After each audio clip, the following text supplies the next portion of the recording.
Well, hey, kids, dreamers, and jammers, welcome back to another Park Streamers Hangout. We are here.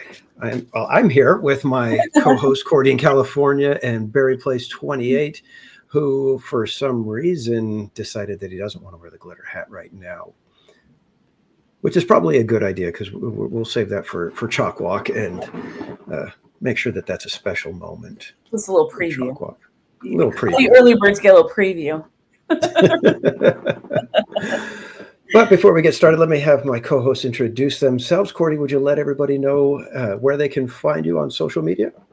Yes, so you can find me on YouTube, Instagram, TikTok, and I think that's it. And Twitch. I'm sorry, and Twitch. All right. And our good friend, Glitter Place 28. Would you let everybody know where they can find you? Place 28, whatever. Hey, guys, you can find me at Barry Place 28 at YouTube, Instagram, TikTok, X, and Facebook. So there's where you can find me. Awesome. And I, of course, am Theme Park Tomato. You can find me on YouTube, X, and Instagram, all of them at Theme Park Casual. So we've got a gigantic show for you guys. We've got the start of Disneyland's 70th anniversary. We've got the Universal FanFest wrapped up last night, and our good friend Barry Place 28 was there. We've got a new Disney park popping up around the globe, all the way around in Abu Dhabi. And we do have a little bit of a Park Streamers Hangout business to take care of before we get to all of those. We have an update for those of you who are in the running for the Team Park Streamers CHOC Walk guitar. So Barry Place, would you mind filling in the folks with the update that we have? Yes, so I'd like to share with you guys a little bit more about the guitar. We are ready to show you the rest of the guitar, including the top, which we call the headstock. So it's some really cool footage. Now, I apologize. I didn't have time to really go through the footage and edit a whole lot of stuff, but I wanted to show you what we do have. So let me bring this up real quick. And I am going to, let's see here. Share my screen. Give me one sec. All right. So these videos are what the guitar is going to look like from top to bottom. And whoops, let me see here. Look at that thing. That thing looks amazing. Whoa, what is that? Hold on. Hold on. What was on the top there? Wait, no, let's look here. All right, guys. So what we have really cool details here that I'm gonna go through another one real quick. Here's another version of the guitar, and then we're gonna zoom in and see some other details. So you can see there we've got a Seymour Duncan humbucker. It's a SH4JB, which is really cool. But at the top here, that's what I wanted to show you guys. Oh yes, look at that. It's the CHOC Bear. It's Choco with the CHOC Walk 2025. it is pretty darn cool. Now, there's a couple other details I'm going to point out here in just a moment, but if you look at it again, do you see what the volume control has on it? Oh, what does that have? Mickey Mouse. That's right. I can't get over the blue. The blue is just gorgeous to me. Beautiful. Yeah, it is. But look, you got Choco Bear at the very top with CHOC Walk 2025. The cool thing is we also have the tuners on there. Tuners are the Goto Magnum locking tuners. And you can see that we also have the volume control with the Mickey. There's another one I'm going to show you here in just a moment. Let's look at this one more time because to me, this is really cool. We really want to have the shape of Choco at the very top of the headstock, and it turned out great. It's laser etched with the CHOC Walk on there. And then we also have this little video to show you guys. And there you can see the Mickey volume control. You can see the Seymour Duncan humbucker SH4JB. Now you've got the perk streamers on there. We've shown that before, and you can see the output jack with the Choco Bear logo as well. But look at those details. These are all laser etched, fine details. It's amazing. Now I know that is so freaking cool. It is so freaking cool. I still can't believe it. By the way, we haven't even shown you the back of the guitar yet. And we're not showing you the back of the guitar yet, but we will be. But this is amazing. I mean, just look at the detail there. Whew. I mean, whoever wins this, I am envious. And here's the thing. This is just the guitar portion. There's more. Right. There's more coming to this, by the way, everyone. I mean, we actually have a case. We also have some other things on the back of the guitar that we're not talking about yet. So there's a lot more to see on this guitar. So if you've already donated $200 or the equivalent of $200 to me, Theme Park Casual Recording in California, right here, you are going to possibly win this amazing guitar. You are in the entry to win this. It's going to be amazing. I can't wait to see who actually gets this guitar because, like I said, it's worth over $3,000, and there's just a lot of little details to this guitar. It's got that custom blue flake paint. It's obviously got, you know, the custom details that we just talked about. So the two newest things, obviously, are the tuners, which are the Goto Magnum locking tuners, and of course the Seymour Duncan, which you see right there. And by the way, Seymour Duncan donated that to us for the guitar. This was a gift from them to us for this charity. All right. Now, something else that's going to be cool is that there's another, and I'm not going to reveal who or where, but there's a bunch of there's a guitar channel that's going to be promoting our CHOC Walk and showing this guitar. And, oh wow! I think. Why do you got to reveal these things to even us? I know. I know, right? But the cool thing is they're going to try to get people to donate to our charity and get people excited about this guitar, which I think is really cool. But I just think looking at all these, you know, laser etched details, it's so amazing. And then of course, you know, just going back to that one, and I know it looks a little yellowish right there. Oh, let's go look at this one too, real quick. This is a nice one. Kind of goes right up the guitar. Amazing.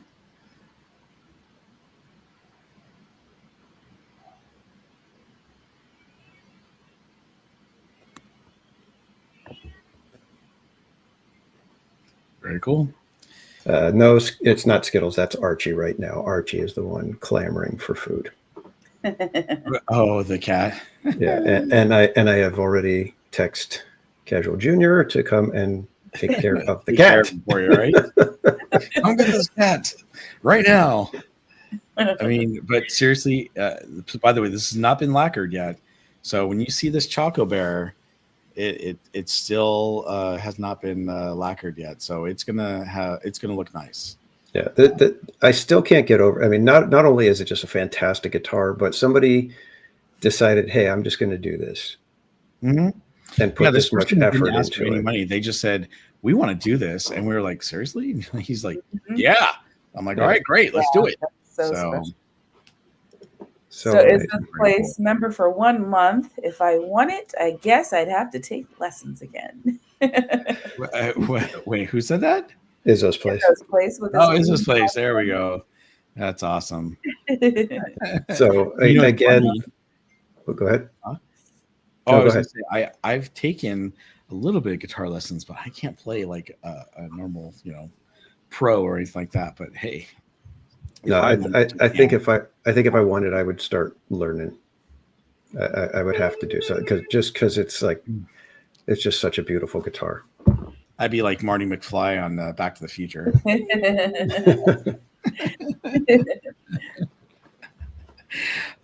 Too funny. But yeah, it's amazing. So I want to say thank you so much to the person who is taking the time to work on this. It's taken them a very long time, obviously, to finish it up. There's not much left to do. Obviously, they got to string it, and there's a couple other things that they're going to do that we're not talking about, but we'll be talking about soon. But it's coming together. It's almost there, and we just want to say thank you to everyone who's already donated $200 at once or up to $200 to myself, Park Casual in Cordy, California, because you are in the running to win this guitar. It'd be amazing to find out who wins. So, by the way, you have until August 3rd to donate up to $200 to our channel. So you have plenty of time to do it, but make sure you do it before or by August 3rd, which is the date of our CHOC Walk event, so that you can be entered into this drawing. And then I suppose we're doing it the week after, or the next stream after the 3rd. For the partners. Yeah, possibly, but we do have the extra month of fundraising as well to go. So. That's true. That is true. Well, wait, are we changing that now? Because I thought we were going until August 3rd. That's a good point. We'll take this offline. Yeah, we'll discuss. But for the time being, get your donations for the guitar in by August 3rd. We may extend that out to I think it's September 3rd, when the donations can be made for this year's CHOC Walk. So, in the meantime, let's welcome some of you guys that are in here, because we've got so many you guys people. Do that. I have to attend to something real quick. I'll be right back. Sorry. Okay. Of course. All right. Hey, Haunted Mermaid Adventures with Roto Commish. Welcome in. Glad to see you got home safely. Miss Darthcia, EXP626, Most Wanted. Welcome in. John Way, welcome in. Mike, Christy PH Disney, Good Vibes. Weird Old Man, welcome in. And Paul M. Newitt. Latoya Hansen, hello. We've got Jetta, we got Brianne B. Tamara Delaney, welcome in. Tom F. is here. And Spaceship Ears. Spaceship Ears, welcome in. And we've got, did you say Kylo Ren Sanchez already? No, not yet. All right, we got Mattercam Matt as well. Izzo's Place. GV559. Fire Dragon 57. Fire Dragon. We got Cuscotopia. Golly, there's a lot of you guys in here tonight. I'm scrolling way up. Go and Shogi, welcome in. SoCal Sports, good to see you. BB6 Dave.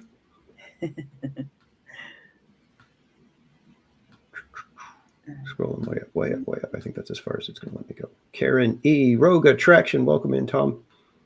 Do we say hi to Aubrey Harris? Aubrey Harris, welcome in. Hello. Michelle Kamara. And Hope Blaymeyers, welcome in. Hello, Hope. EXP 626. You got a movie coming out soon. Everybody is absolutely crazy hyped for that movie too. And I see Theme Park Casual in Cordy, California. And I'm sorry, we're not in Romper Room. Sorry about that. Krista Joe, good to see you. Carol G and the Corn Dogs. Pam Empson. I think we got. Hello, I think that's everybody. Hello, everyone. Sorry, I had to take care of a quick issue. Apparently, my daughter's cat, decided to push the screen out the window. Oh, jeez. So I need to go fix that real quick. So no. It happens. Yes, it does happen. As you guys know, as long as the screen is still usable, because We used to have our cats that would just, and you'd end up with like gigantic gaping holes, so you have to buy a new screen. Yep, exactly. Now, something else I wanted to share about the CHOC Walk before we continue on is this, and that is you guys have now helped us raise $17,233. And I want to say a special shout out to, we had 3 big donors. We had Ad, we had Fire Dragon 57, of course, Buddy Hepburn, and T-Dog here, and CJL obviously threw in the $5. So thank you guys. You guys pushed us over the $17,000 limit, and now our goal has been moved to $20,000, and it's amazing because I got to be honest with you, I did not think we'd be pushing for a $20,000 goal at this point. I thought we would be pushing for around this time because it was a lot different last year when we were raising money, and it took us that end to get that push to the 14,000. Now granted, we have a few more people on our team, but here's the cool thing, and I wanted to point this out to you guys because if you go to the actual teams, we're still listed as third. Oh, we're second now. Woo! Wait, did we just get another? Wait, did we just? Yeah, I was going to say, wait a minute. It just changed. That wasn't the number we saw a minute ago. EXP66 just donated goodness, $100. Yes. EXP66. You know what? Hold on. I gotta put. Let me go to our assets, and I've got to put some confetti on there. Oh, in the background. Thank you, EXP. That EXP66. Thank you so much. I really appreciate it. We really appreciate it. So I was like, wait, what happened? I know. That was funny. So here's the thing. Let's go back to the teams. Whoops, that's not what I wanted. I want to go here. Okay, so we are number 2 now, thanks to EXP66. We were third place. But look, if you look at the Mickey Walkers, they've raised $54,000, and that's amazing. Good for them. They got 127 participants, right? And if you look at Mickey or the Disney Volunteers, right? They have 129 participants. So almost as, 2 more than that other team, right? And they've raised $17,000 of their $15,000 goal, right? But we are actually 22 participants and we've raised $17,000. So the fact that we have 22 participants and all of you have helped us to raise $17,000 is amazing, considering the fact that there's so many more people on those teams, and yes, the one team has $54,000. They've raised quite a bit. That's amazing for the CHOC Walk. But I just think it's pretty cool that we only have 22 participants and we've already raised $17,000. So that is pretty cool. And EXP626, thank you so much. That is amazing. So I was telling everybody on my stream the other day that, we got invited to the kickoff for CHOC Walk, and we were there. There was, Mondo, there was Magical Millennial, there were other, influencers. Oh, I saw her last night too. Talk about that later. But these are people that have 200,000 plus followers. These are people that have quite the reach, and for us to be included in that when we don't have that many followers, but the fact that we got invited there is not because of anything that we did. And that's what I was telling everybody. I was like, it's because of what you guys have done and how generous you guys have been. You guys are the ones that made the statement. You guys are the ones that said, we're going to do something really amazing here. And collectively, like I said, you guys have made CHOC notice what the park streamers are doing. So I can't say thank you enough for that. And that's what's amazing for me to see is that CHOC has noticed. I mean, they gave us 2 park hopper tickets to give away. They've been very generous with, all kinds of stuff. And it's because of you guys. It's not because of anything that we've done. You guys are the heart of what's happening here. And it's amazing to see. Like I was saying, we're well over $30,000 raised in the first 2 years that we've been doing this. Yeah, that's amazing. That's just you guys crazy. Have bought the glitter hat. Oh, wait. We don't Pretty talk soon about it'll be the whole outfit. What should we set a? no.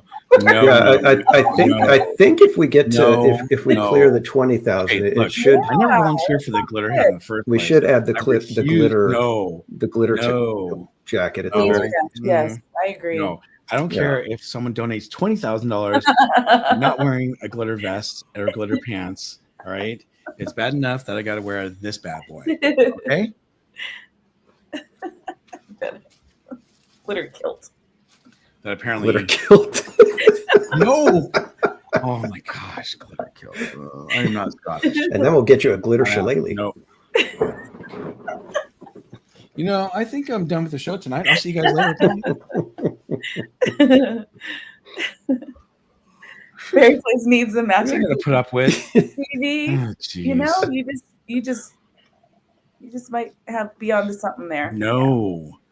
See, that's where I call it at the hat. All right. There's no donating to any extra stuff. All right. All right. Look. No. Mm-mm. Cuscotopia, how are you? Welcome in. Thank you. I got the package today. I appreciate it. And Brianne Beeson. Hello. All right. I think you should wear the glitter jacket. No. Okay, can we just move on to the next topic, please? But Bob is for the kids. Yeah, I did it for the kids. And that's why I'm wearing this glitter hat, because it's for the kids. I'm not wearing anything else besides that. Well, let's not go that far. I didn't read that in the first place. Yeah, let's rephrase this. What? Phrasing makes a big difference, Bob.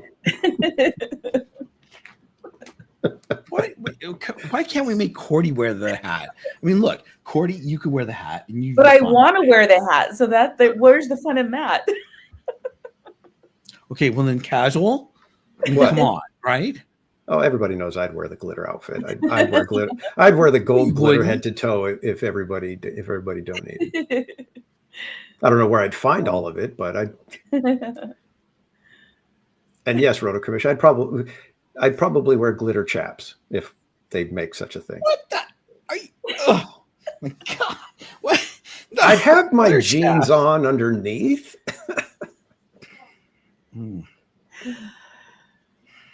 There's still time. Okay, can we pass I would be a proud rhinestone cowboy. There you go. See? You guys are freaking me out right now. You know that, right? Literally freaking me out. Cordy with the hat, Bob with the vest and chaps. There you go. Bob. Not Bob, I'm sorry, Paul. Paul says glitter chaps. Yippee! Yeah. I quote Die Hard right now, but I can't. Chat went from 0 to 1,000 real quick.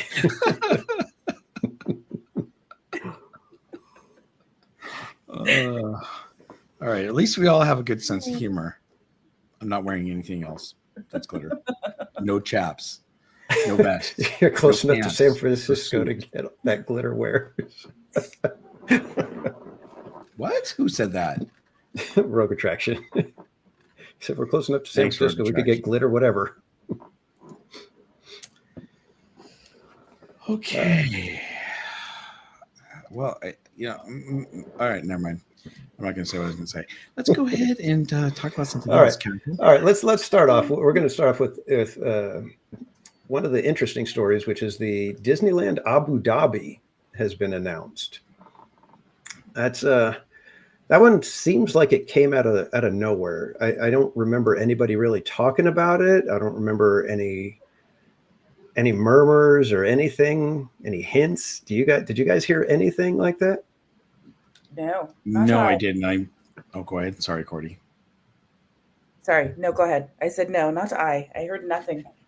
No, and to be honest with you, I did not expect that from the earnings call, because that's really where this came from, right? Is this earnings call. Mm-hmm. And I got to be honest with you, and I know we've been talking about this, and I've kind of talked to my channel about this, but they planned this resort, and if you look at this concept art, it screams, I did this in 10 minutes and here it goes. It's nothing. I don't see, I think that Disney did this for the money, for the earnings call. I think they said, hey, guess what we're going to do? They literally went into a contract with Morale, who's going to build this Abu Dhabi Disneyland a week before it actually happened. So, and again, they're just leasing out the property just like they are to Tokyo. So it's not like they're building it. However, what I thought was interesting is when they actually announced this whole thing, the media asked Bob, Iger, well, was it going to take 5 years to build this? And he goes, oh, no longer. And they're like, what, 6? And they're like, he's like, no longer.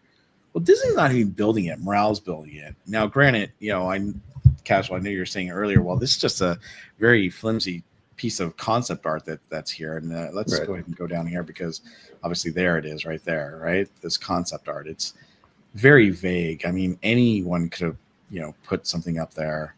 I mean, it looks like maybe that's supposed to be, I don't know if that's supposed to be, Frozen Castle, or is it supposed to be the actual castle for Abu Dhabi? You got something that looks like the Matterhorn. You got something that looks like Tron in the background. I mean, it's a lot of very vague stuff. It's hard to even recognize some of this stuff that they've gotten here.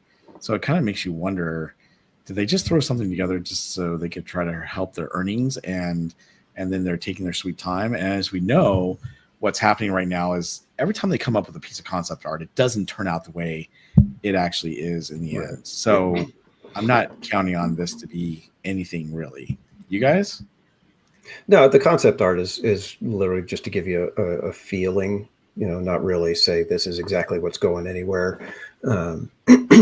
But I don't think this was thrown together. Number one, Terry says that they had heard about it and they're in SoCal. So maybe I just missed it. I don't know. But I don't recall hearing any real buzz about it. Let's put it that way. If I did hear it, it was like, a little blip on a thing that, Disney's in talks or something like that. But it makes complete sense. Rogue Attraction mentions it, it's, business wise, it makes perfect sense. This is, one of the, major areas of the world right now. And it's a very big tourist destination. So why wouldn't Disney want to have a park there? What it turns out to be like, I don't know. We'll have to wait and see. It looks, if you go by concept art, they're departing a little bit from the traditional Disneyland look, but you can kind of see how it could end up feeling like a Disneyland. But again, this is, like I said, some flimsy concept art that's there just to give you, an idea that, hey, we're going to put a park here, but we don't know exactly what's going in there yet. Which, again, when you were mentioning the timeline, you build it fast, but how fast is everything going to be designed and developed? Because that's got to happen. Mm-hmm. I mean, if somebody, if they're putting up this kind of money, you don't want them to just pull all the same attractions that are, at the parks all around the world. You want some new stuff. And with the way Epic was received, I know they're starting to kind of feel the pangs of, daily operations, but the attractions were wowing the heck out of people when the previews started. So, they've got to answer with, at least with the level that Epic Universe is making the splash. So there's got to be some serious development happening as well. Courtney? No comment. No comment. Yeah. You can get spicy, Courtney. Just say it. Come on. Let's do it. Well, let's. Then I'm going to get. Well, let's just. I personally will never go there. I mean, if they're going to play this, that tourists are okay to go there, but not others, right? If you're going there for any other reason, or the laws of the land are different outside of theme parks, then I'm out. That's, I was going to say, yeah. Speak your mind. That's a very valid point. If Disney has values, do they stick to them?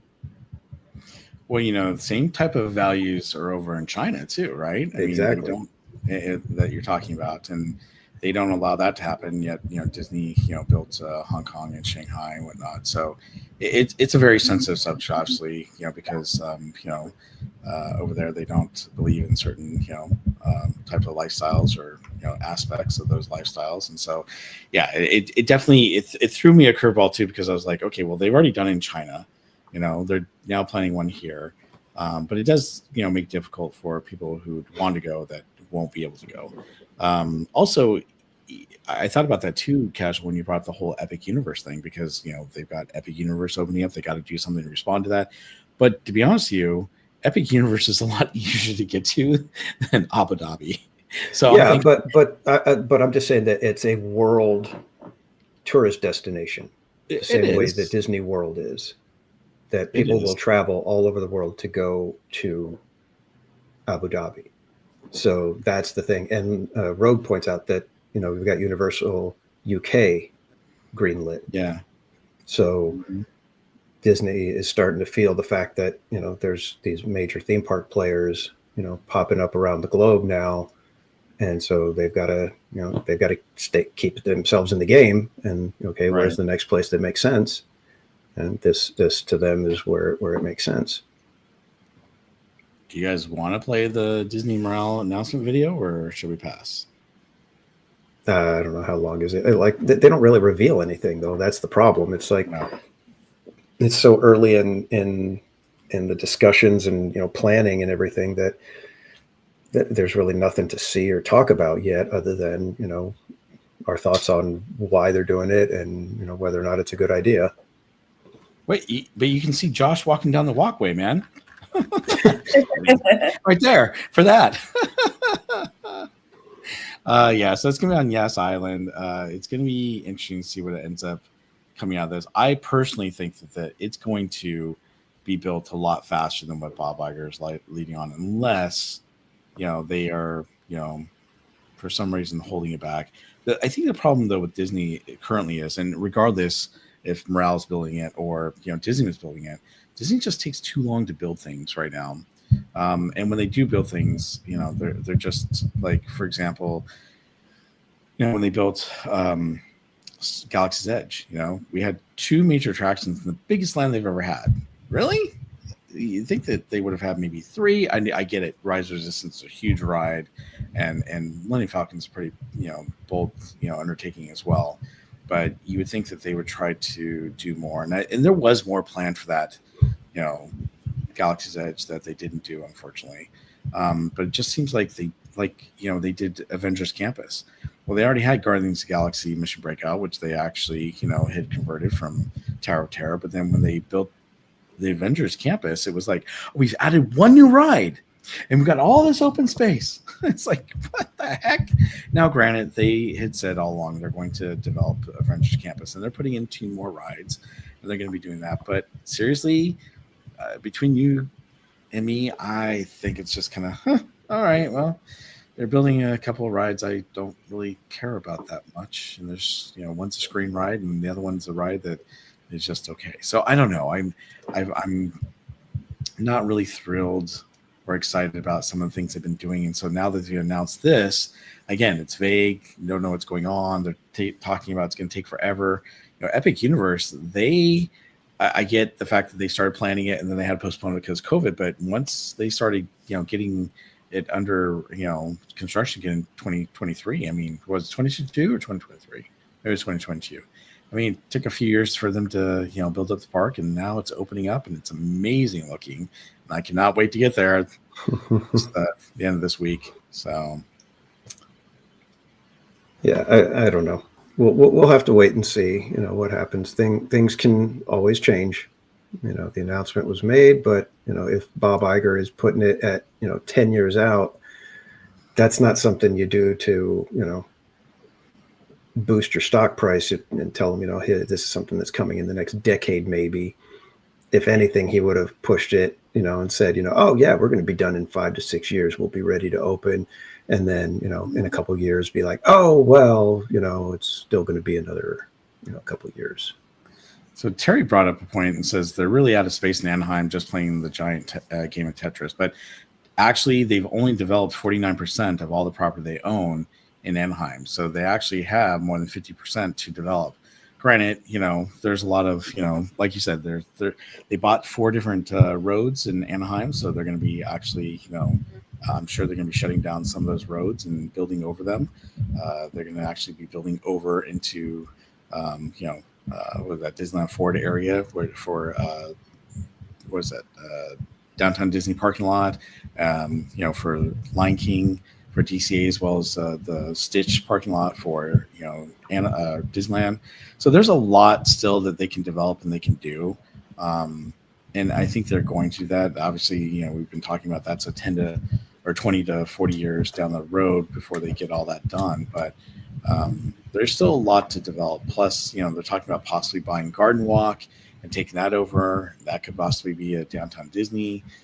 Plus, what they want to do with the Toy Story parking lot. So there's still a lot they can do, believe it or not. They do have a lot of, property to work with. It's just, what are they going to do and when? They need to keep toys. No. Yeah. I just had a miserable experience again at Toy Story parking lot the other day. So that's shock. No way. Can you believe I don't know what you guys are talking about. Well, so here's the thing.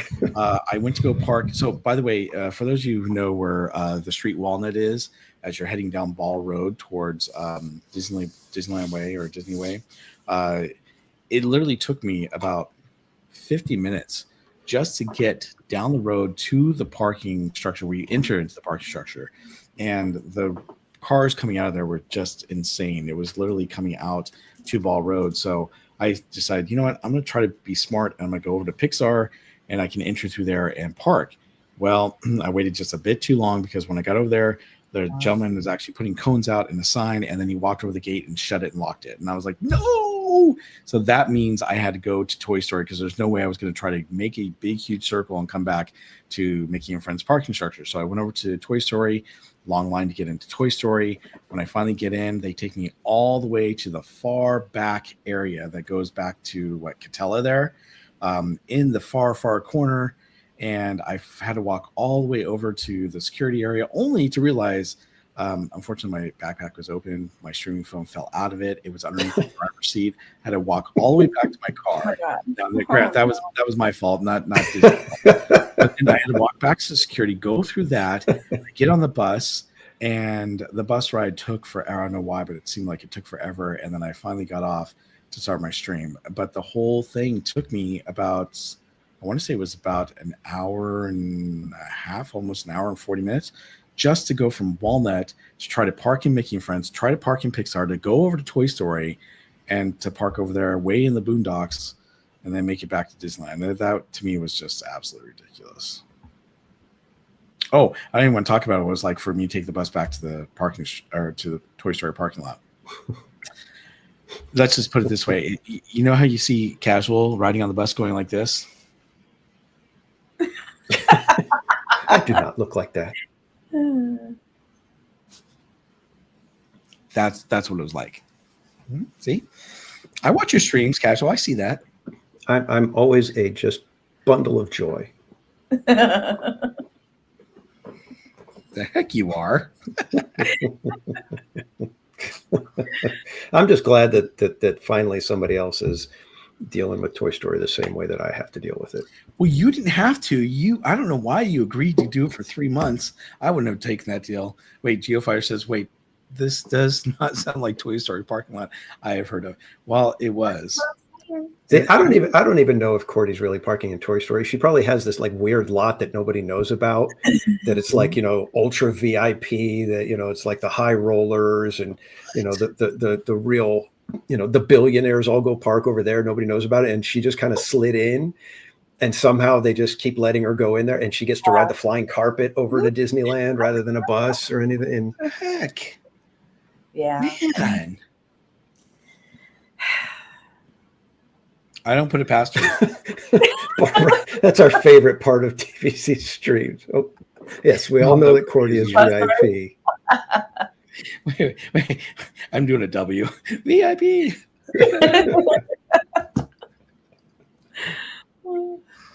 I swear though, I take them with me when I'm going back to the buses because I'm afraid.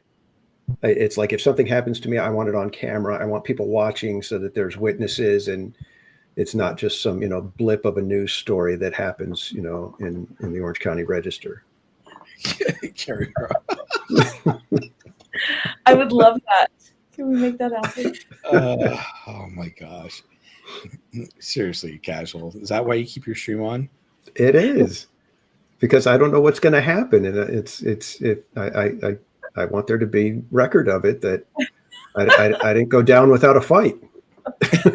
No, the only issue I've had besides the whole parking situation is the cast members. I don't know what it is, but some of them are not as friendly either, and they're just like, okay, you want to stand? Nope. All right, fine. Later. Well, what was I think it was just the other night when I was there. They're all back of the bus, go all the way to the back of the bus. Oh yeah, I saw that because we were like in standing room only, and they're like back of the bus, all the way to the back of the bus. I was like, this is fun. This is nice. Upset about that. It's like get to the back of the bus. Okay, calm down. Jeez. It's not like the train at Knott's Berry Farm where the robbers come in. They're like, "Hey, give me your money." Oh, you have it? Okay, later. We'll see you later. They're like, "Get back there."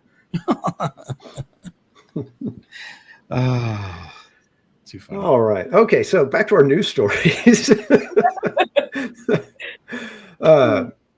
Universal FanFest nights, the breakout hit for Universal this year. I have to say, I think that they have definitely put Disney on notice for after-hours events. But it wrapped up last night, was the final night. Bob was able to get there. That was his first time going. So now we have all three of the park streamers that have attended this after-hours event. And I think all of us have a very similar outlook on it, that it was fantastic, especially for something coming out of the gate like that. It really was. I got to tell you, I was having so much fun watching you guys go. And now, granted, Cordy had the pass. Danny, you went the one time and I just went the one time. But just from watching your streams, I could not wait to go. And I felt like I was not let down, especially by the time I got to, Hill Valley. There's some things that, they definitely need to try to improve and whatnot. And we'll talk about those in a moment. But overall, oh my gosh. They sent me a survey today. So I don't know if you guys had it, but apparently there was a lot of people doing surveys as you were exiting the park. I didn't have that last night. There was no one waiting at the end to do surveys. They just sent me an email, and I gave them props where they needed it, and I gave them criticism when they where they needed it as well. But overall, I mean, comparing this to a Disneyland event, wow, was this great. Yeah, it was a marked difference from really anything, and you guys know how I feel about Oogie Boogie Bash now, but compared to what I've seen at the Disney after hours events, this one had so much variety of things to do. That's I think what the big takeaway for me was that it was a you got to do so many different types of experiences that it made the whole night interesting, even for me, who's not a gigantic fan of any of the properties that they were basically showcasing.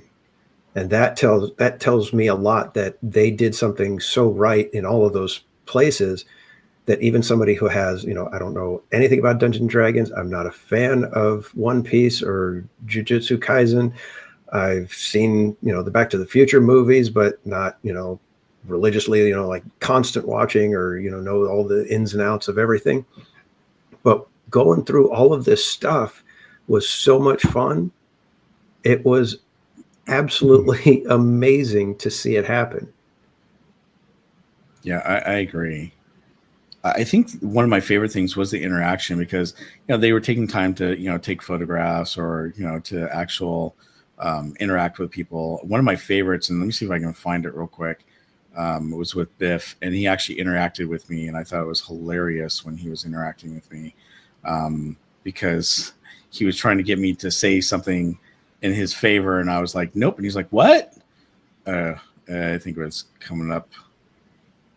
Hold on for a second here. I think it's. And did you know he's Star-Lord at DCA?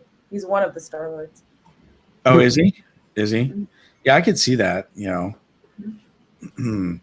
But I thought it was. Hold on, it's like right about here. Maybe. Wait. Maybe I passed already. Oh, here we go. It's right here. Here, I was just thinking I'd do you a favor and give you the opportunity to go to the school dance tonight with the greatest looking guy in school, huh? Who's that, man? Oh, ha, it's real funny. It's as funny as a screen door in a battleship. I like your hair, though. It's so nice. It's going to look that nice tonight. Thanks, Biff. I think it's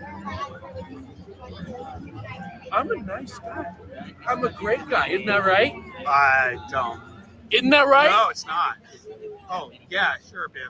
Sure. There we go. Yeah, Yeah, it took okay. you a second. Whatever. See? But see, that's what cracked me up. Is like I was like, no, and he's like, what? And he got really into character with me, and I was like, oh yes, Biff. And he's like, took you a minute there, didn't it?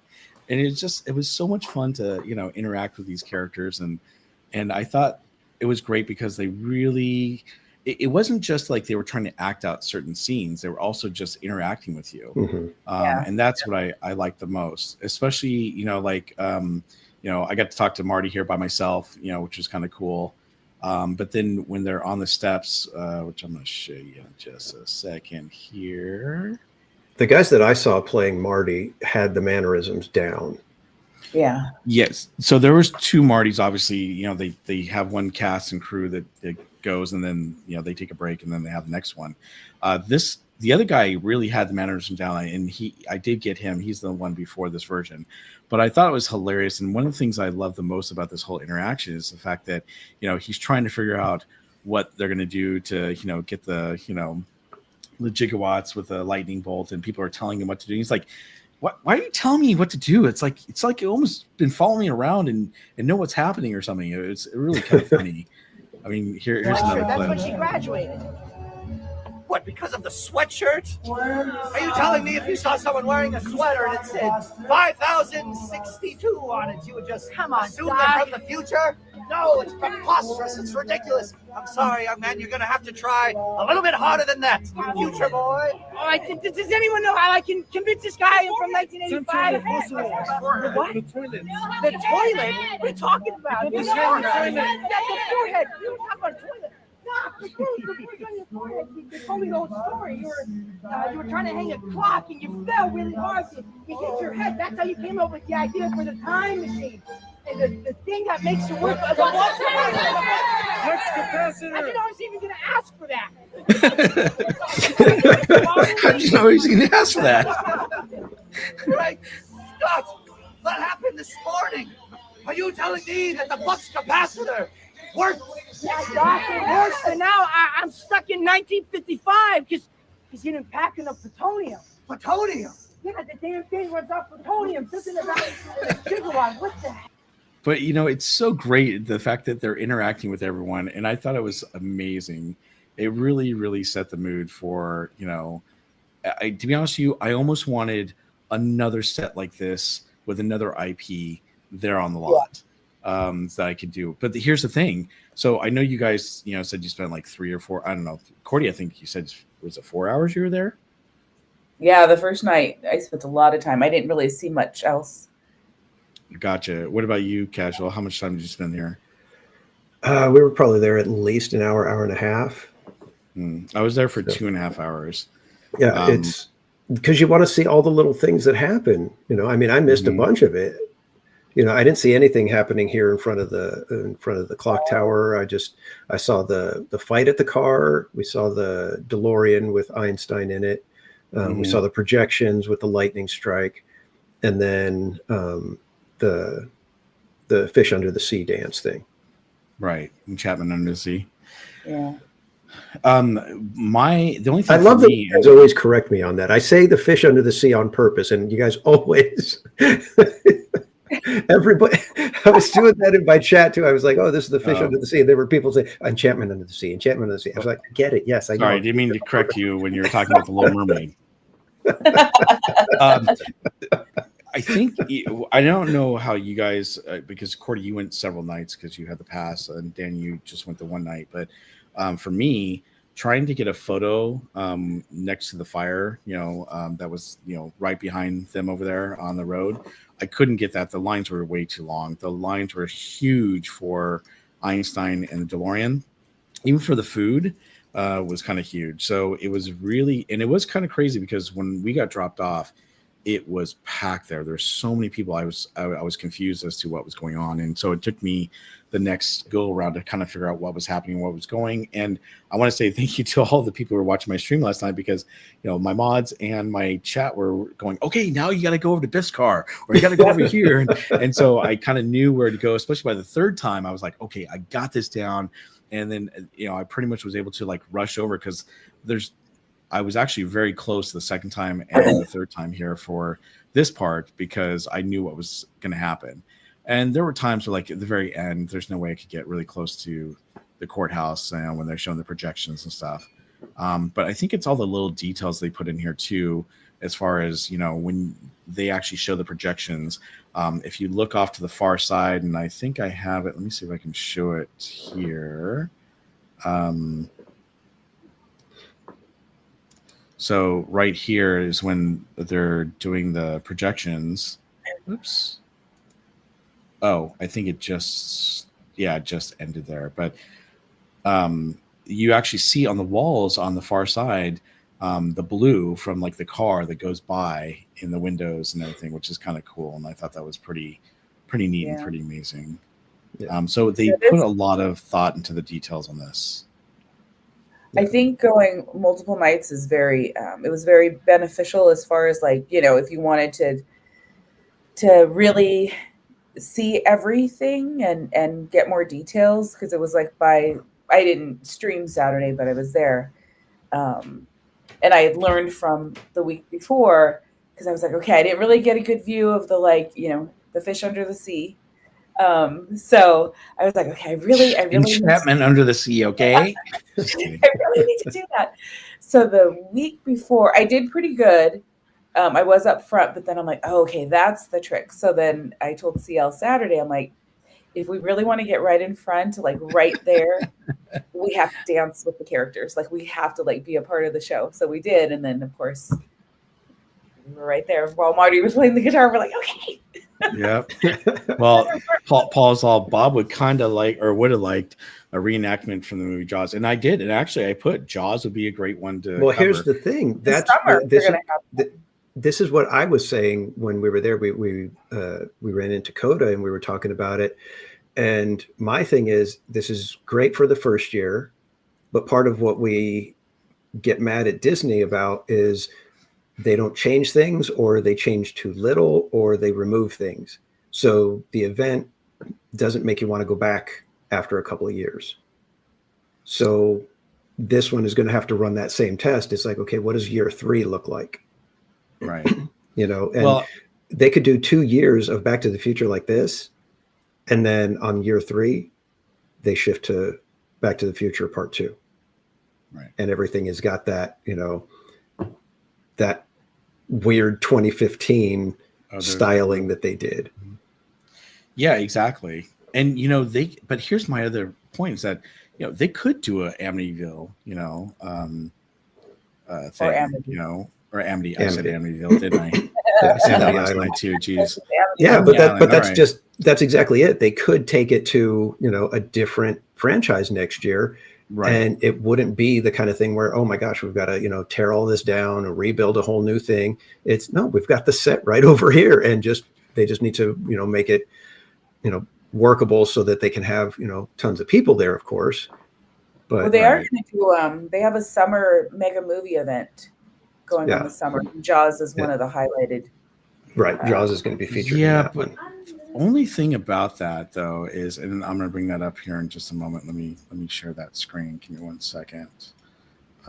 That's not it. Where'd my universal go? There it is. But I think it's baby steps. Like, I'm glad to see it as part of the summer, because I'm like, that could lead. Because they've sent me a survey every time I've gone, so I appreciate that. Here's the thing, though. They talk about the Universal Mega Movie Summer, and they talk about, hey, it's all new summer events. Okay, great. They're Right. talking about, hey, they got the brand new Monosaurus Splash on Jurassic World. They got the 50 years of Jaws, 40 years of Back to the Future, but they don't talk about the event like FanFest.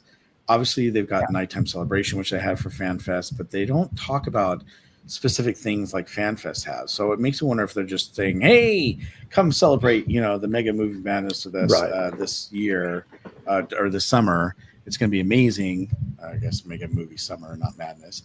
But I'm kind of thinking this is not going to be a FanFest thing. This is just, hey, No. come celebrate the Mega Movie stuff with us. I think next year when they do FanFest, that's when we're going to be like, oh, this is what they're doing this year. Yeah. Now, But I will say that this go to ahead. get us interested, right? You're like, this is like one of those things. I think the character Quint, right? He's going to be a part of the summer, this summer Mega Movie Summer.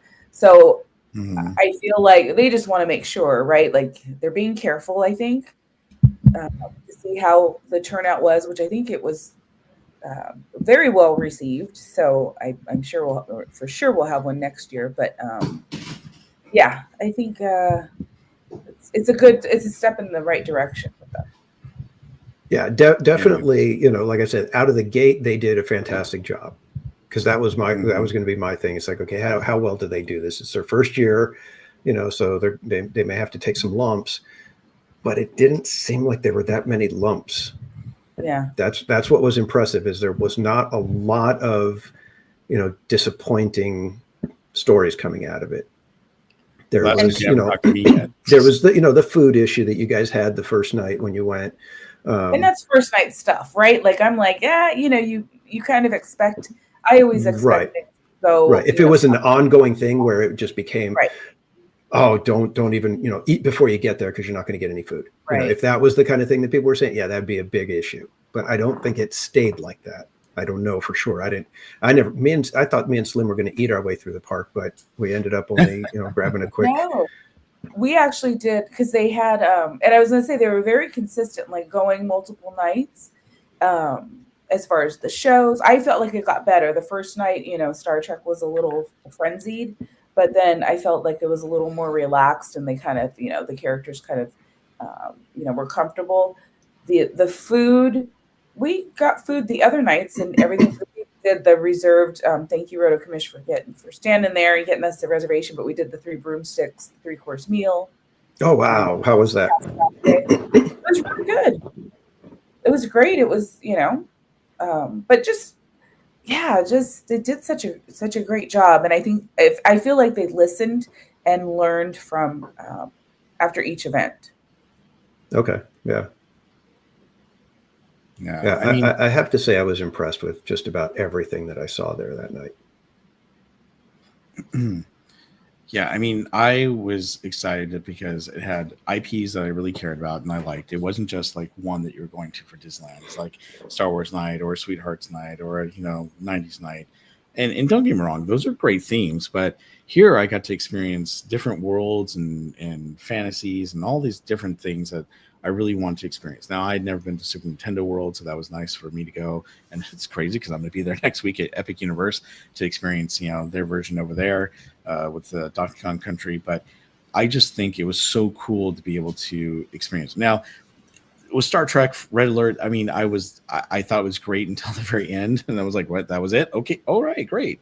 But I think it was great because the sets were cool, the actors were good, and they were definitely trying to do a really good job. And then not only that, but Dungeons and Dragons, they could have. I was thinking, oh, this could be either really good or really bad, and it turned out to be pretty good. I was actually impressed. But I think the one thing that I think they definitely need for all these sets is they need, like, Star Trek was not so bad here. You could pretty much hear what was going on because it was a closed set. But for Back to the Future and for Dungeons and Dragons, they really need microphones on these actors because it was very hard to hear. If you were not close to them, you couldn't hear what was going on. You could see what was happening, but you couldn't hear what was happening. And Right. that to me was one of the things that they definitely need to improve for next year. But the whole concept of this was just incredible, and it was great. I think they still could have done more because like in Super Nintendo Land, really you had the Yoshi egg hunt, which was kind of cool. And then you got your picture with Yoshi. But other than that, there wasn't a whole lot, to do.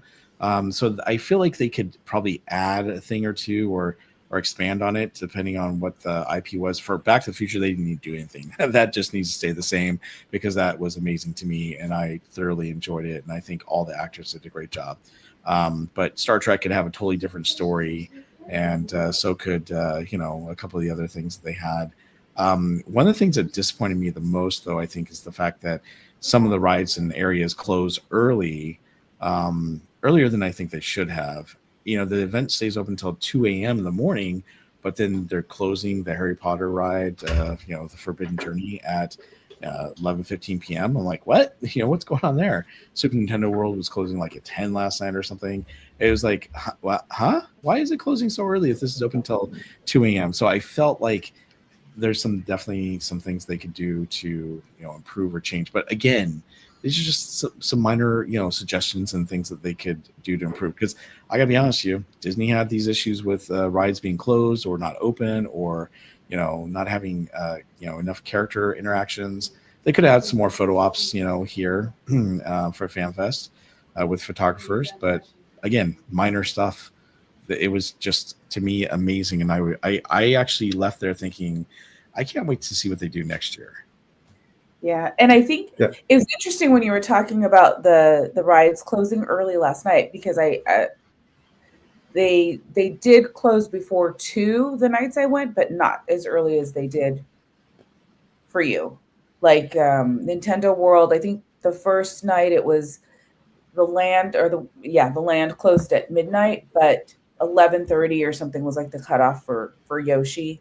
So I think it seems to be a little bit earlier last night. And then the photo ops, what I do think they need is they need to update or upgrade their app or somehow so where things are, because they're I thought they had some pretty good photo ops, right? You could sit in the they had the Star Trek one over by Waterworld, of course, Wicked, and then the one when you get off the tram with the clock tower. I think maybe I should have rephrased it. They did have a lot of photo ops. I expected to see more photographers taking your photos, I think. Oh, and they had photographers. They did some of the areas, but not all of them. And even, I was kind of surprised that there weren't more photographers. maybe they went home earlier or went on break. Maybe don't. I was just going to say, what time did you get there, Bob? Hey, so here's the thing. I got there at 5:30. I had the early ticket, and the bad thing was it took me way longer to get up there than I expected. And so by the time I got in, but see, there was things that were not clear. Like I tried to get in, they're like, oh, this is a regular entrance. Oh, well, where's the FanFest entrance? Oh, it's way over there. Okay, I go over there. Oh, this is not your ticket. This is a ticket for 7 p.m. Do you have a ticket for the 5:30? I was like, oh, I don't remember seeing that. Oh, it's in your PDF. You just got to scroll up further. Oh, there it is. Okay, great. So, yeah, there was things like that I think that. And there were times when I asked cast members, I'm so used to saying cast members, team members there, they call them, hey, where is this? Or where can I find this? And some of them knew and some of them didn't. So I think some of them, probably could have been a little more informed. But I only went on 2 rides, and that was the Super Mario Kart and Secret Life of Pets, which is right here. I'm about ready to go on and stuff. But overall, I did like it. I want to say my least favorite was probably this right here, Jujutsu Kaisen. I'm not a huge anime fan, and I'm not ripping at all. I just my daughter's yelling at me now. One Piece. I love One Piece, actually, especially the Netflix show and the anime show. But when it came to Jujutsu Kaisen, I was like, I know this is over in Universal Studios Japan, and it was a very popular thing. They brought it over to Universal Studios Hollywood, but it was one of those things where I was like, I could do without this one. That was my least favorite of everything. And of course, Back to the Future was, my most favorite. What about you guys? What was your most favorite and least favorite? My most favorite is probably the Back to the Future, but I did really like the Dungeons and Dragons. I see potential with that one. Me too. I see a lot of potential with that one, as well as Star Trek. Star Trek, I think they could up the ante a little bit with that one. That one, I feel like they played it a little too safe, and I don't know if that was a budget thing, but I think they could make the Star Trek one a lot better. That one has some room for improvement. But Back to the Future, there's no way to beat that because you're on the set where they filmed it. Yep. You know, it's like we always say with Scary Farm, because of Ghost Town being, you know, buildings that were actual ghost town buildings, it just adds something to it that no other park can do. Right, exactly. And that's kind of what the Back to the Future thing was, is you can't just replicate that at another park. You know, they can't do that same thing anywhere else and have it feel the same way. Right. Exactly. I will say, I want to say a little props real quick before Cordy goes on and says what her favorite and least favorite is when I was in the section for Super Nintendo World, it was packed and people were like crowding, lines were like forming together just to get the little headbands that they provided us, which real quick, if you want to show, it's these headbands. We all have them. Woo! Oh, can't even get mine on there. There we go. So they gave out these little headbands, which were kind of cool. Actually, my Yoshi's all messed up. There we go. So what it is you would actually collect the little stickers on here, and then once you collect it all, then you get this gold one, and you could go get your picture with Yoshi, which was really cool. But a team member, she was in management. She came up and she just started handing these out, and within minutes, all the lines dissipated. And then she's like starts going to help pass out stickers. She was definitely a amazing team member. And I gave her props when I did the survey, because I thought that was amazing, because she really alleviated all the problems and issues they were having in certain areas as soon as she could get over to help. And then, of course, getting the picture with Yoshi was kind of cool. But going back to Cordy, what was your favorite and least favorite? I think it's going to be, I think almost everybody that attended this event is going to say Back to the Future. Yeah. And I feel like it was, what was really nice is they were all in. Like, it was so immersive, and being able to interact with everybody. And like, I mean, if you were standing in certain areas, like, they gave it their all. We made a joke because there's a video where I'm like in the, on the dance floor, and then George comes and pushes, I don't know, one of Biff's friends, right? But then pushes them like almost into me, like there was another character, but you're like, ooh, I'm like part of the. But like, oh my God, am I on camera? Yeah. But I thought they did such an excellent job with the the actors actually did such a wonderful job. I mean, the sets and everything were great. But every night it was like to see them consistently, at that level every night that I attended was pretty impressive. And the last night we got to see, because I didn't see it the other nights, but we had some help from a friend that was there who'd gone a few nights. But we got to see Marty when he first arrives, because you walk past the, the entrance, and then you don't really go back that way. So that was fun to see him like arrive and like, where am I? What's going on? Right. So you had just a handful of people that we got to talk to him. But I think the least favorite would be, I wasn't that impressed with Star Trek. Yeah, I definitely think they could improve it. Yeah. That's for sure. For Star Trek, I mean, you could have really done something. And Dungeons and Dragons, even something like that. Like, that was in a bigger building. You know what I mean? Like, it was just. That's why I said I think they played it a little too safe with Star Trek. Yes. Yeah, absolutely. I think the key is going to be, just fun little interactions, where it's like with Star Trek, if they're going to do something like, oh my gosh, something's going wrong, you there, hit that button over there, over here, you hit that, get that turned off, and you have little things that you do, drag down or whatever, do some fun little things like that, because that to me was where Dungeons and Dragons felt like it was going to go, and then it kind of didn't. It's like they had the one person, you're a wizard, go ahead and, touch the orb and let it tell us where we're going to go or whatever they did. And so they had somebody, go and touch the little orb. I thought the whole rest of the thing for Dungeons and Dragons was going to have stuff like that, where they were going to, pick, you're a cleric, you do whatever, blah, blah, blah. You're a this, do that. And, have different things and interactions for people. And the actors were going to choose people to get involved. And I think that would be the best way for them to take the Dungeons and Dragons, is to have little interactions happening in the rooms, and the actors pick somebody and say, you go do this, and let people get pulled into the story like that. I think that would be fun, because and nothing major, don't have them speak, don't make people do anything, embarrassing, but just a quick little, hey, you go do this over here and, set this thing off.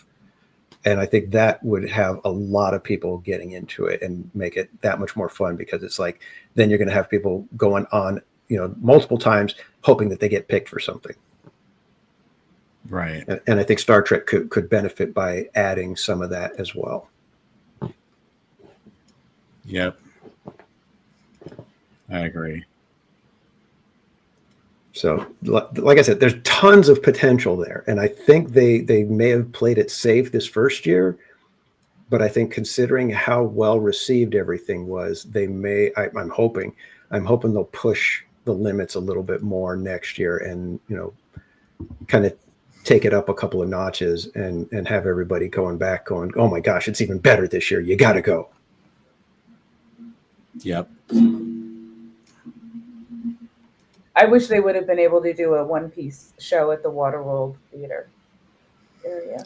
But that's what I mean. If they feel like, what, if we put that show on, we're going to pull in, a few more thousand, ticket sales every night.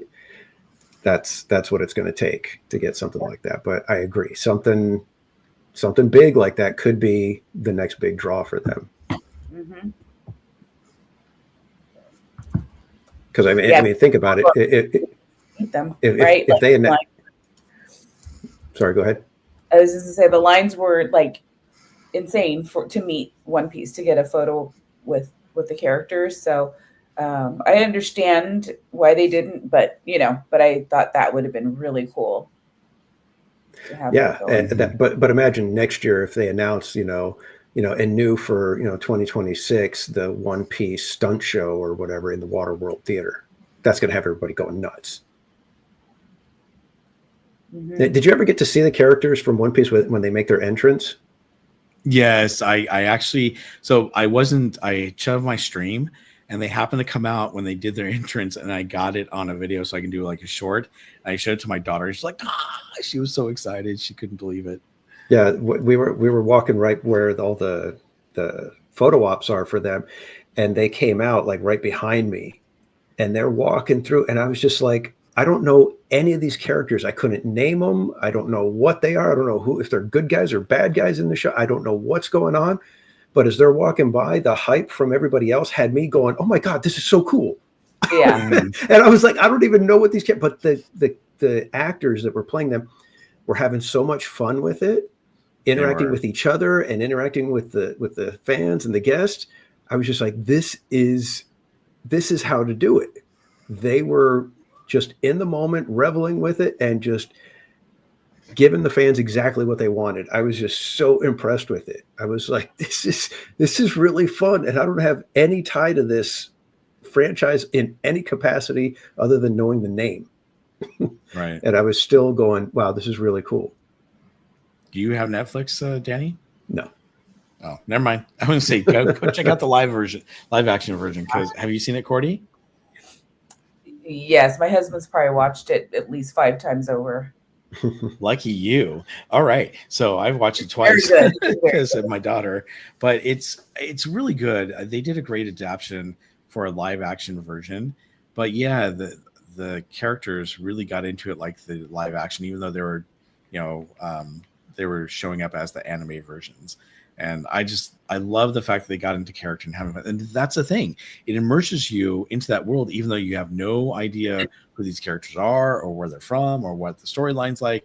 But when they get into it and you see how much fun they're having, it kind of draws you into it and makes you kind of want to know a little bit more.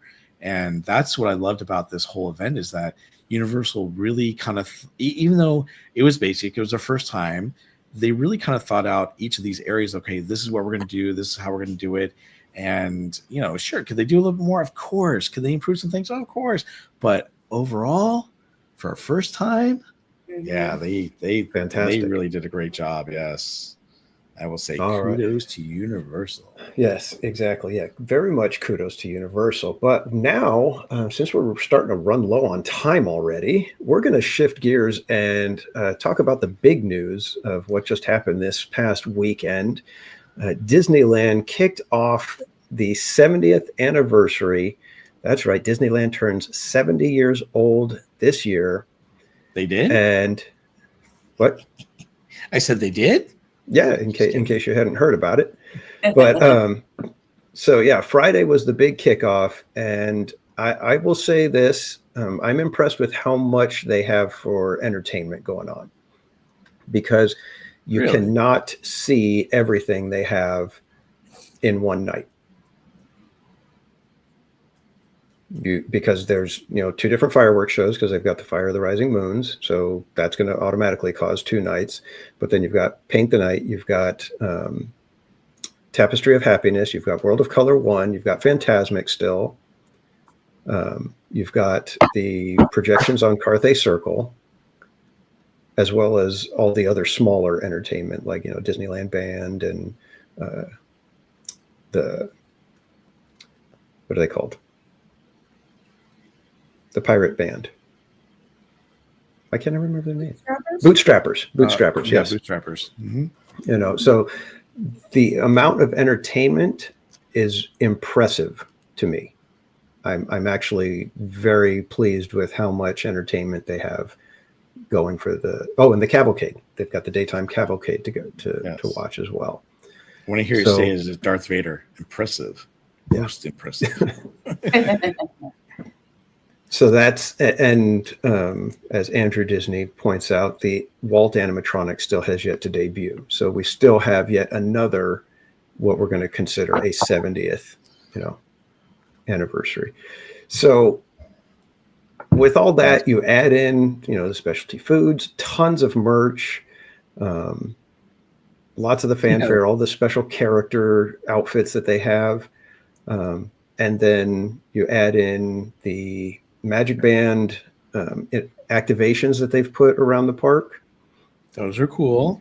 And you guys are going to probably going to be floored by this, but I am actually thinking that the Disneyland Interactive Key is one of their best ideas and one of the best things for the 70th. What? I will not buy one, but the way everybody went nuts that first day. Yeah, they did. How many thousands of those keys that they sold, the lines to be able to do the little, put the key in the thing, that is the way to go. That seemed like a very Disney thing, even though it was way too pricey for me. And I do like that they're doing the pin trading.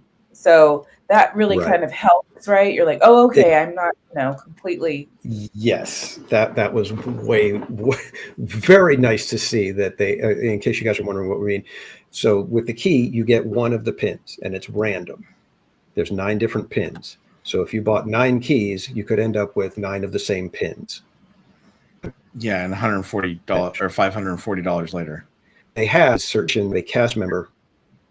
Yeah, with all the pins, so you can go and check to see if you can trade for the pins that you do not have, which is a wonderful idea, which makes that much better for me. But I personally, I would have done a little bit different. I would have designed a very nice looking key, not a very kiddie, very toddler-esque style key. I would have done 9 fancy keys that match the different pins so that they would almost look like they kind of go together, so that if you buy your 9, but I would still randomize the pins inside there. So if you bought the Frontierland looking key, you might end up with the Tomorrowland pin, so that it would still be random. What's that? They advertised it towards kids. I know, but that's not who I saw doing it. I was just going to say 95% of the people that I saw walking around with the keys and waiting in line were not children. Yeah. But that's why I said it felt like something Disney, because it was slightly interactive. It was fun. It was an interesting little thing. And that's why I said it sounds crazy. I was so against this idea when I heard about it. I was like, that is terrible. That's a cash grab. Why would somebody do it? The key looks dumb. But at the end of the day, I got to say, it seems like something that was really fun for people to do. And that to me is the key, pun intended, when it comes to stuff with Disneyland. If it can bring you that fun and that joy of feeling like a little kid, they've done their job.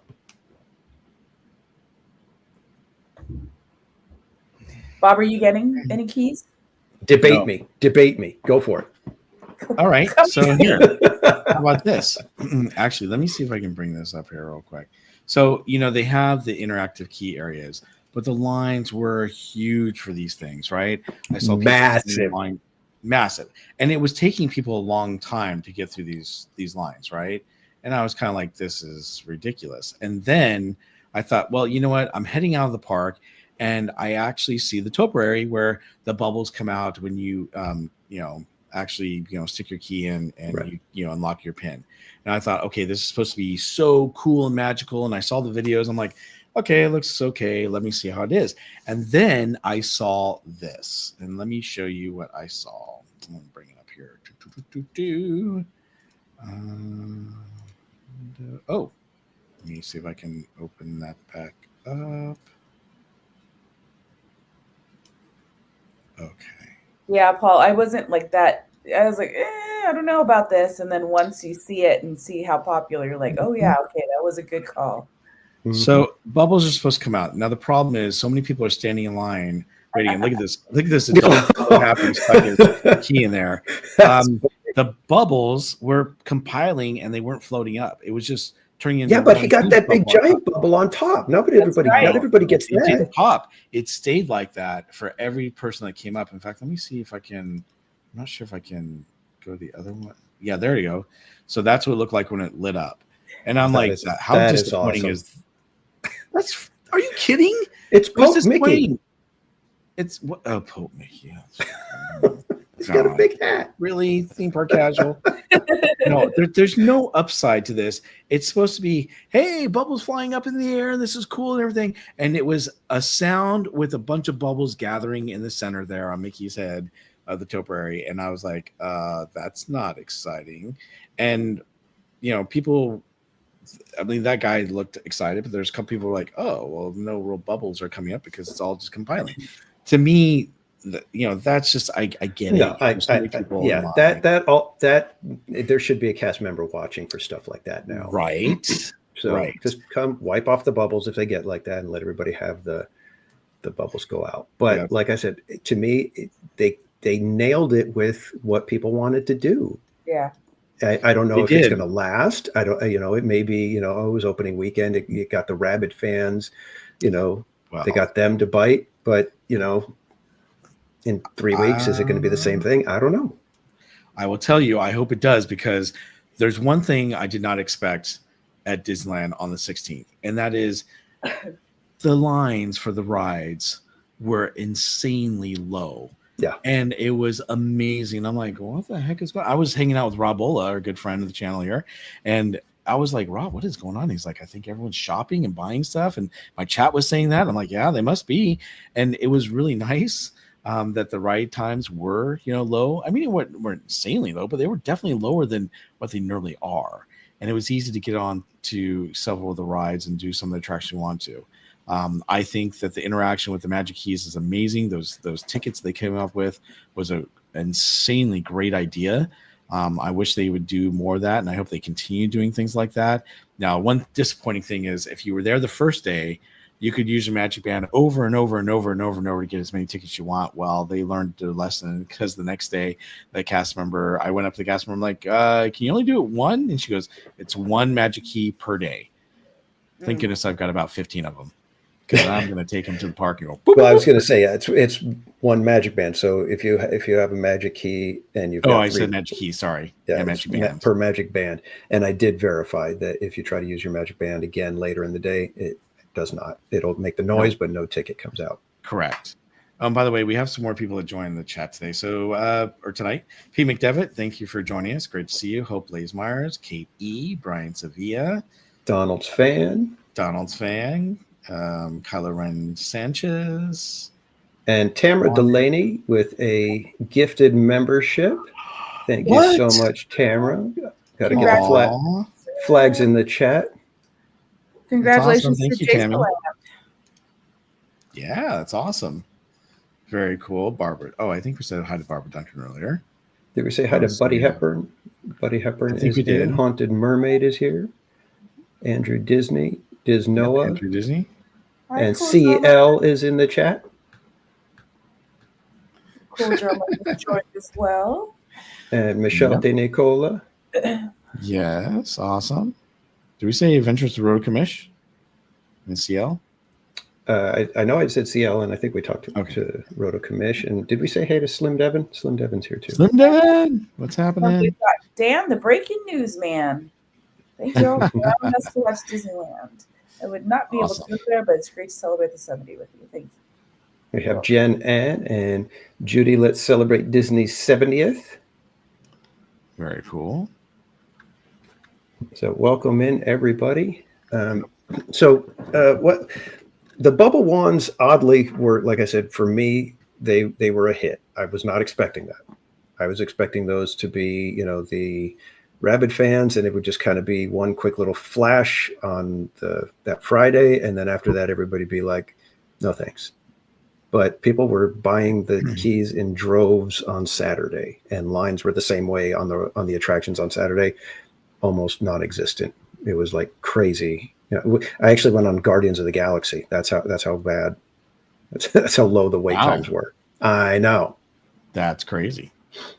It literally, we went in and we went along the one back, switch back, and then went in the building. It was crazy. I haven't seen it like that in I don't even know how long. Amazing.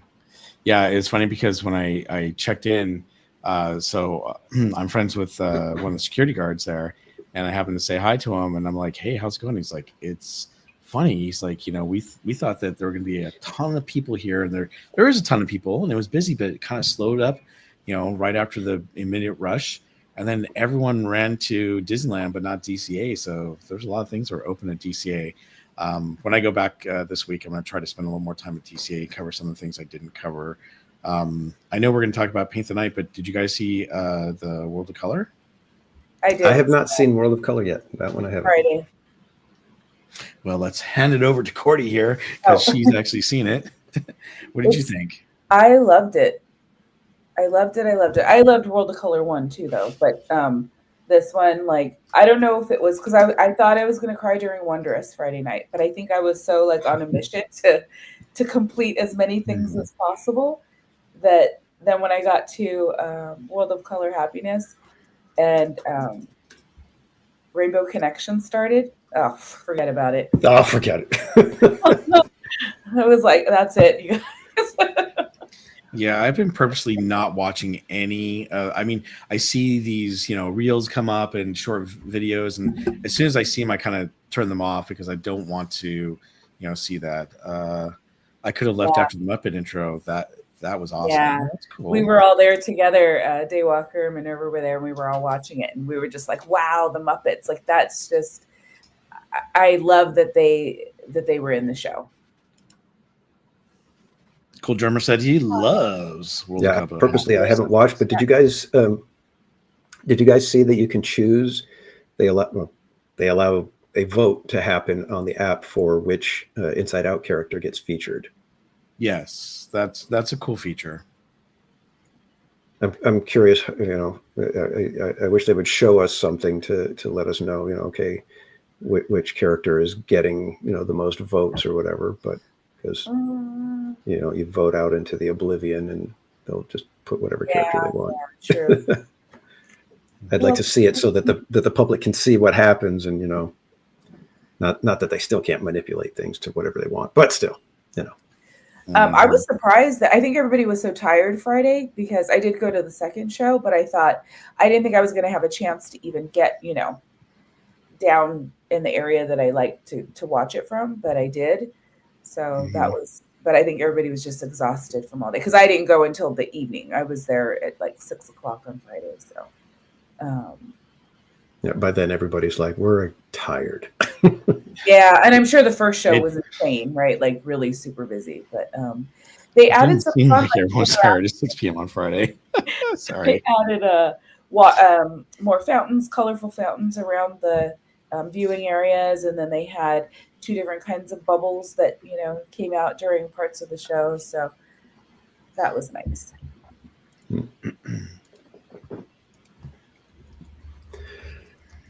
All right, so World of Color Happiness, is it thumbs up, thumbs down? I'm hearing thumbs up. Oh, definitely right? 2 thumbs up. I want to do the dessert party actually for that one.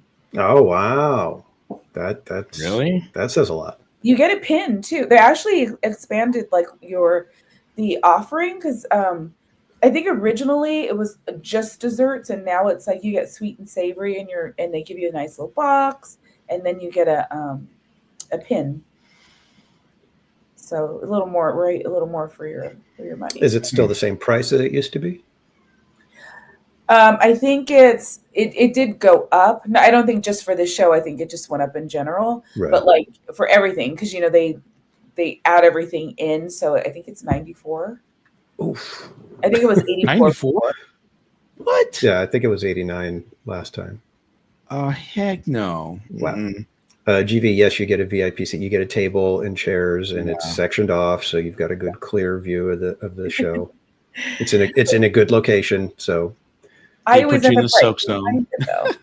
Yeah, I mean, you could usually, it depends on the night, but I usually end up right behind it. That's why I haven't done it yet, because I'm like, well, I'm technically I'm like in the dessert party section. Yeah, 7 feet away from being in the dessert party. Yeah.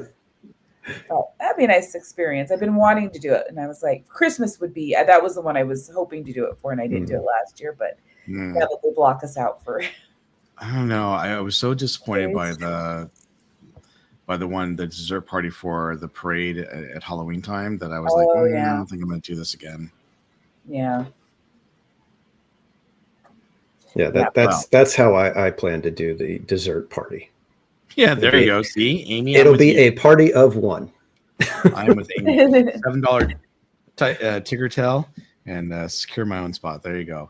I know that we have Hope in the chat who's dying for us to read the World of Color Happiness. So Hope, I'm going to read a section for you, okay? I'm not reading the whole entire thing, but explore the colors of happy and get ready to sing, dance, and laugh to your heart's content. A nighttime spectacular World of Color Happiness explores happy through the kaleidoscope of emotions.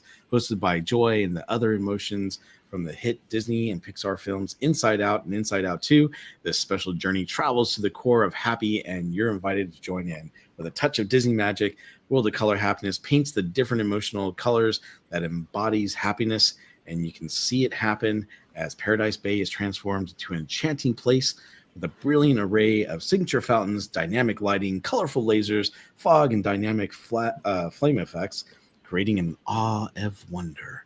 Oh, I want to see it now that I've just read that. All right, there you go, Hope. Heather said, that's very true, right?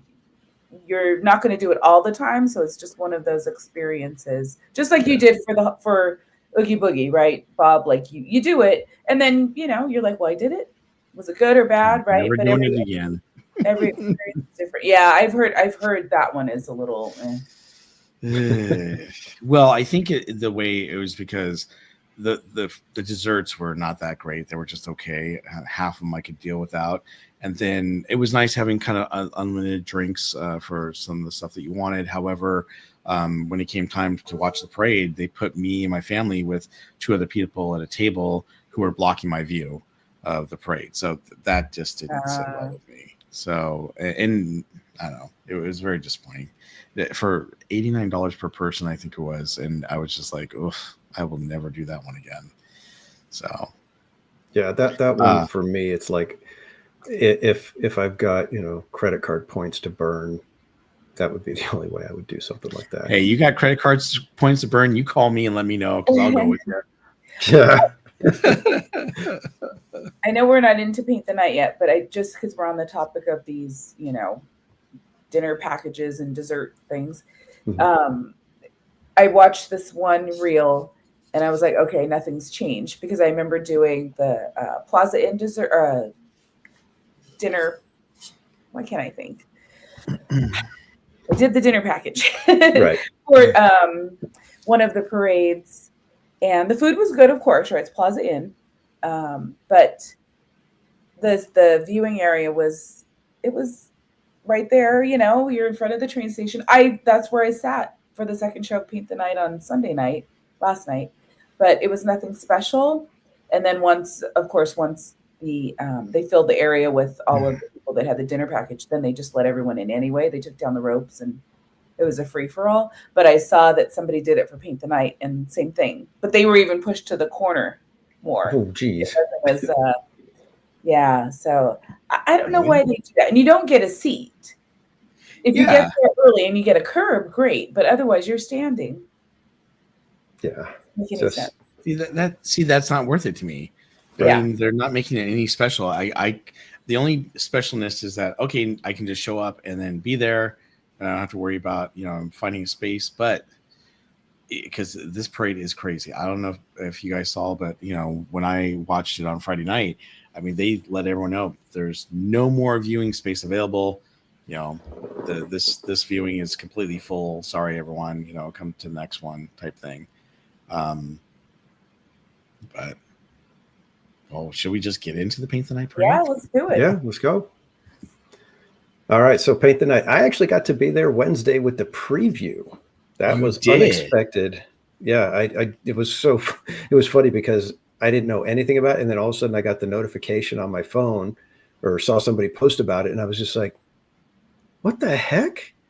I know, because you were planning on seeing the very last Mickey's Mixed Magic. I was hoping to see Mixed Magic, and we got Wondrous Journeys instead. Darn it. I was like, I get it. Yes, Wondrous Journeys is the better show. I'm not going to even try to, say that Mixed Magic is a better show than Wondrous Journeys. But when you're thinking, you know what, we got the whole summer of Wondrous Journeys ahead of us. Let's get one last Mixed Magic. Let's just dance it off into oblivion real quick here, and then we'll enjoy our 70th anniversary stuff. Nope. Yeah. Yeah. Game. Well, I will say, it was great to see the Paint the Night parade come back. Now, both of you had never seen it before, but I'd seen it multiple times during its run over at Disneyland DCA, and I was really happy to see it come back.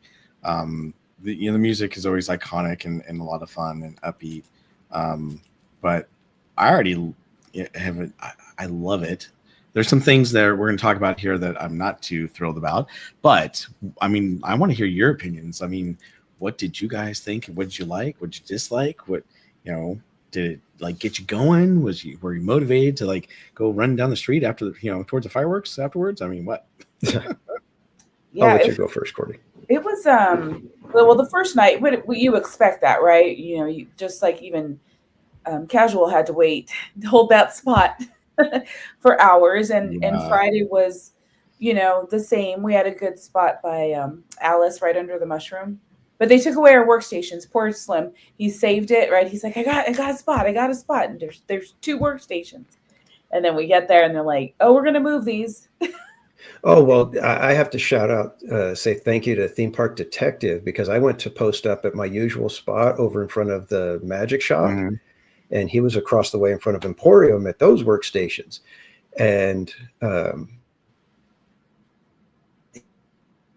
he saw me. I went over. He's all, hey, man, how's it going? He's all, you might want to think about getting another spot. He's all, this is usually the media section, so they're going to kick you out after a little while. And I was like, are you serious? He's like, yeah. He's like, I can't be sure of it. He's all, but usually this is where the media is, and they'll clear the area. So I was like, all right, I'm not going to take any chances. So I went up by Carnation Cafe, and after a little while, I looked back over at that same spot, and yeah, they'd cleared everybody off the curbs and had the rope up, and no one was on that sidewalk. So I have to say thank you to Theme Park Detective for giving us that info. Otherwise, I would have been a very, very theme park cranky. Yeah, no kidding. And that was nice of him. That was really, really cool. Yeah, that, like I said, I have to give him a big shout out, because that saved the night for me. Otherwise, I would have been fuming. I'd have been. Yeah. So thank you, Slim, for standing there for 3 hours. So we did get to do that. That's crazy. So that was nice, because there were no. I mean, Matterhorn has the walls up, right? Because it's reverb, but right. it's a very close up. view from there. So Yeah. that was pretty awesome. And then last night I watched it. So now I've only watched it twice. Last night I watched the second show, and I actually got to sit on the curb at the across from the train station. So that was nice. That was a really good spot. And then what you were saying, it wasn't before the fireworks. But I followed the parade. They allowed us even because it closed at 11. But they still let us follow the parade all the way to Small World, which was pretty cool. That's good.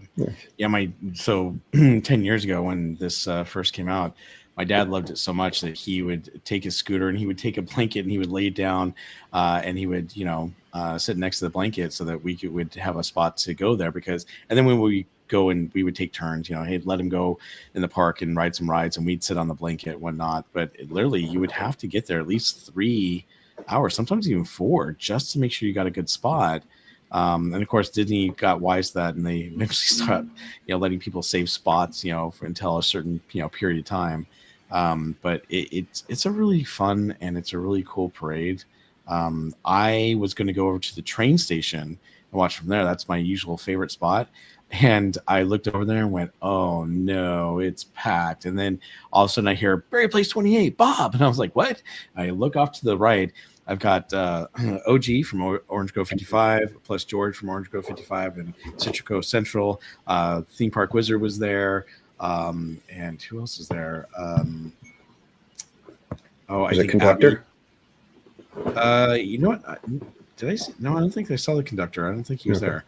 But Abby, George's fiance is there, and I was with Rob Ola, so we went ahead and we were going to wait there, and then Rob decided he was going to go try to see it some other place because it was really packed where we were at, and it was very difficult because I'm like this, and I've got phones, in front of me and whatnot, and other cameras, and I'm kind of like, okay, I'm going to hold it up here, and see if I can get some better shots and whatnot, and most of the time it was great and really, really cool.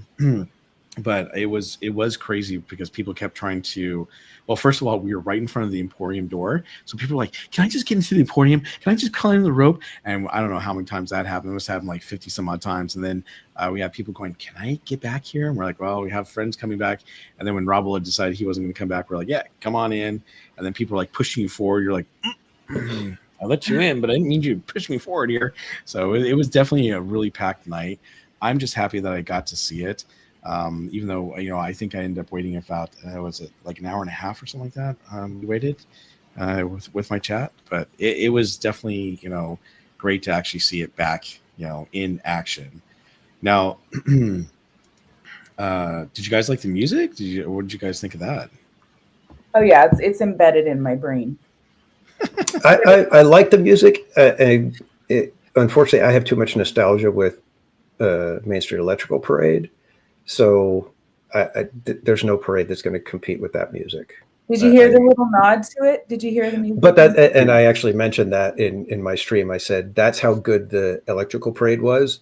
Yeah. That every parade since then has to incorporate it somehow. It has to give a nod to the electrical parade because it was so good that they have to bring it back in some form for the new parades. Yeah, because I got to tell you, when I heard that they incorporated it in there, it was great, and I was really happy that they had done that. Personally, I've had the soundtrack for the last 10 years on my playlist on my phone, and I play it every once in a while. My daughter, she's 11 now. She's like, "Really, Dad? You're playing this again?" I'm like, "It's Paint Night Parade. This hasn't been around in years." She's like, "And it's probably not coming back." Well, it did. So, but I will say one of the things that kind of disappointed me was the fact they changed the opening. Because the Main Street Electrical Parade originally said, ladies and gentlemen, boys and girls, and then so did, Paint the Night Parade. And eventually they have changed it now. So this is I'm going to play this for you. Let me bring it up here so you can hear exactly what it sounds like. There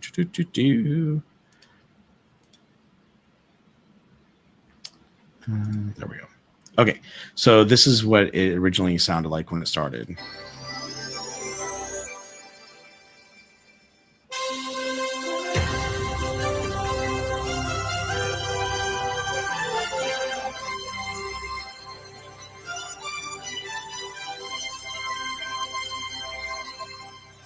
Ladies and gentlemen, boys and girls, Disney proudly presents Okay, so that's how it originally sounded and whatnot. Now this is from Danny, or Theme Park Casual stream the other night. This is the first night, the preview night, and you can hear it here.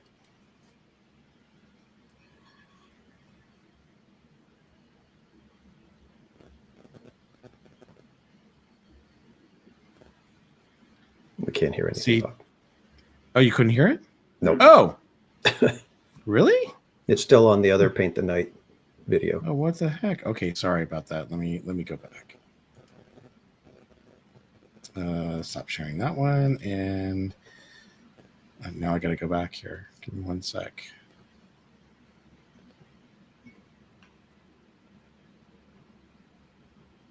There we go. I thought I had to go in there. Sorry about that. Okay, so this is Danny's Theme Park Casuals live stream. So let me know if you can hear it now. Yep. Okay.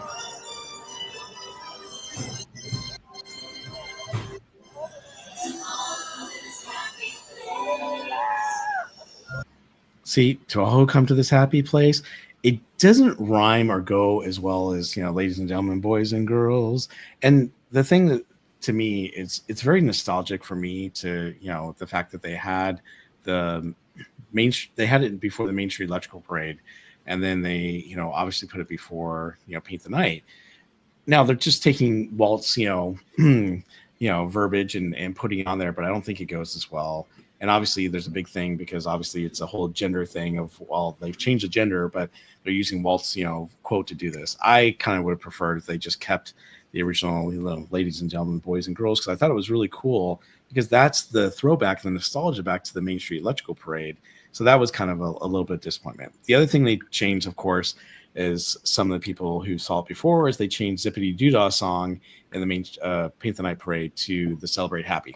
That I'm not so concerned about. Yes, I miss Zippity Doodah. It was awesome if they kept it in there. Celebrate Happy is the new song, so they had to kind of incorporate it, I guess. They didn't have to, but they decided to, and it worked. There was no problems with that. So, but I was disappointed to hear the opening because when Casual was playing it the other night, I'm like, oh, wait, what was that in the beginning? I know the soundtrack like forward and backwards for the last 10 years, and I'm like, wait, I had to go back and restart it because I was like, what is that? That's terrible. Ugh. That's not exactly what I said, but okay. Anyhow, I said that and I was like, oh, right. So then I watched the rest of the parade and again, it was great. I think the one thing they need to work on, and I think you guys probably noticed it too, is that there are large gaps between the different floats and whatnot. And that's something they definitely need to work on. I don't. They fixed it. The next time I saw it on Saturday night, it was almost like, did they have any gaps? I felt like every time I was watching a float leave, as soon as I turned back, the next section was already on me. Mm-hmm. It was like, I seriously, I was like, oh my God, these are like coming flying by. It seems like they were like cramming them together. Mm-hmm. But I don't know. Well, that's great to hear. It seemed like as if the parade stepped off a little bit late. So I don't know if they were like, all right, hurry up, got to get it through. Mm-hmm. Because it did not feel like there were any gaps, and I don't know if maybe I was seeing it different because I was up by It's a Small World on the one workstations where you can look straight down the entire path coming up the Small World Mall. So I don't know if that made a difference where I was like looking dead on, and it felt like, oh, as soon as this one's done, I'm already seeing the next one because it's coming at me rather than, it's down a ways a little bit. So I can't really see anything without leaning out in front of people. Yeah, I was just kind of surprised that there were so many gaps. And granted, I think, was it Wednesday night that you did the preview? Yeah, Wednesday night was the preview, and it seemed like there was like big stretches. It was. Even Friday. What about you, Cordy? Did you notice the big stretches or gaps between the floats? Big gaps? I don't think no. Because I feel like I'm used to it. They usually stop to let people cross. Mm-hmm. So they do, but it just felt like it was really long. I'm like, okay, I got nothing to show here on my stream. But then I was I was by Alice, so it wasn't And then the next time I was on Main Street, or by the train. So Right. I don't know, maybe in between there, right? Yeah, even Krista says the pacing of the parade seems to be improving. The more the cast does the parade, it takes a while to get into the rhythm. It does. The only other thing I noticed too, and you guys probably didn't notice this since you hadn't seen before, is that there definitely was a lot less cast members in the parade. And then, of course, this kind of came out over the weekend. I don't know if you guys heard about it, but originally when the Paint the Night Parade was announced, one of my sources had said, hey, the company that did the Paint the Night Parade does no longer exist, and they have a lot of work on their hands because the floats are not working properly, costumes aren't working properly. They got a big mess on their hands. Gonna be surprised they even roll this out in time for the 70th anniversary. And then they did, but I kept hearing that certain things were not done, like the costumes were not ready. And so some cast members let it out this past weekend that, hey, we are waiting on standby to be in the parade, but we've been told to hold off because some of the costumes are not working and things like that. So I did notice that there was a difference, and obviously I feel bad for the cast members. Hopefully, they'll be called back and put back into the parade, because there's definitely a lot of people that we're seeing from certain parts of the parade, especially with the princesses and things like that. So it'd be awesome to see that. But regardless, I'm glad the parade's back, and it looks great. Some of the new lighting on the floats, because they have been upgraded, are awesome. I love seeing the little laser lights on the ground as the floats go by. That's really cool too. So I'm just happy it's back. Yeah, I'm still curious as to why they decided to put it at Disneyland and not DCA. It seems like DCA would be better served with a nighttime parade. And I know you say it doesn't look, I know you'd have to lose the frozen float, or it'd have to be completely reworked. And I get it, but it just seems like it would make more sense logistically, operationally, to have it at DCA. But well, because there's a lot of Pixar, characters in it, so I get that. But I will tell you, I've seen it at DCA and I've seen it at Disneyland. And when I saw it at Disneyland, I was wowed. When I saw it at DCA, I'm like, this is not so great, because no, I get it. Disneyland makes it better. Disneyland's a way better backdrop for the parade. But it's not just the backdrop; it's the fact that they had to reduce the size of the floats. Like the Frozen one, and it just was like, the ooh and ah was like not there as much as it was before. And I'm like, okay, it's cool, but not as cool as it was when it was over at Disneyland. So I'm happy that it's still at Disneyland. And I got to be honest with you, we haven't had a nighttime parade in a long time, and they really need to keep something there. And given the fact that this is probably the best one since Main Street Electrical Parade, because Light Magic was terrible. Let me tell you about that one. I would say that I hope they keep this around for a very long time. Yeah, I think it's perfect timing too. Like, you can see the little adjustment with like Fantasmic starts 5 minutes later, because they're trying to keep people right in their spots. Not trying to run around. The one thing I was worried about it, because I saw the first showing of the Paint the Night Parade, and as soon as it ended, it was like, oh, we got 2 minutes till fireworks starts, and I literally ran onto Main Street to try to get a good spot, and I ended up by the Candy Palace, which is not too bad. And so when I was over there, I think the thing I liked was that we went right from the parade to the fireworks immediately. And they did start the fireworks a little late, but it was okay, because I felt like, oh, this is awesome. I got both knocked out, boom, boom, real quick. Yeah. And so that was really cool. Yeah, we even made it all the way from Alice, because I was like, I got to see it. I got to see Wondrous, but they had the sides open. So we were able to zip. I mean, we had to move. We had to boogie, but we got. They still close off Matterhorn Way though, right, for the fireworks? Yeah, like we went Tomorrowland. We circled right. We had to go around. Over to Tomorrowland, but then they didn't let us go onto Main Street from there. We had to cross over, go into Frontierland, circle out through Adventureland. Yeah. Yeah, it's one of those things where it's like you don't understand it, but it in order to keep the peace a little bit better, you have to have that kind of traffic flow. Yeah, and Chris, Joe, I know what you're talking about. I think it would have been great to have Magic Happens again during the day, but I will say the cavalcade, it's a lot shorter, and obviously it costs a lot less for them to do. Cavalcade was actually kind of cute. I actually liked it. It was better than I thought it would be. It's the Celebrate Happy song. It's funny because to me it's like, that's a Jonas Brothers song, whatever. It's okay. But then I found myself whistling. It's a whistle part, I'm like, whoa, why am I whistling? Darn it, I'm whistling a Jonas Brothers song. But yeah, it definitely was better than I thought it was going to be.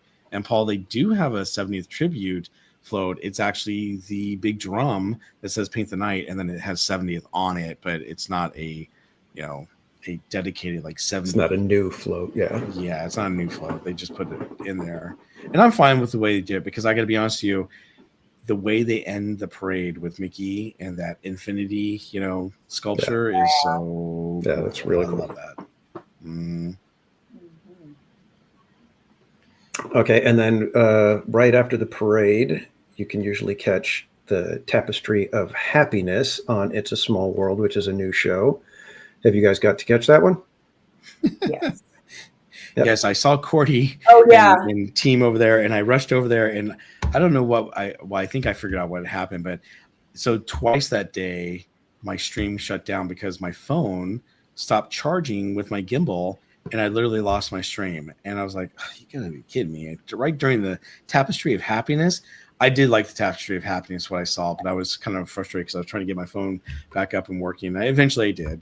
But yeah, it was neat. The thing I like is that they're doing a, it's a tribute to Mary Blair. And that's what I really like about that.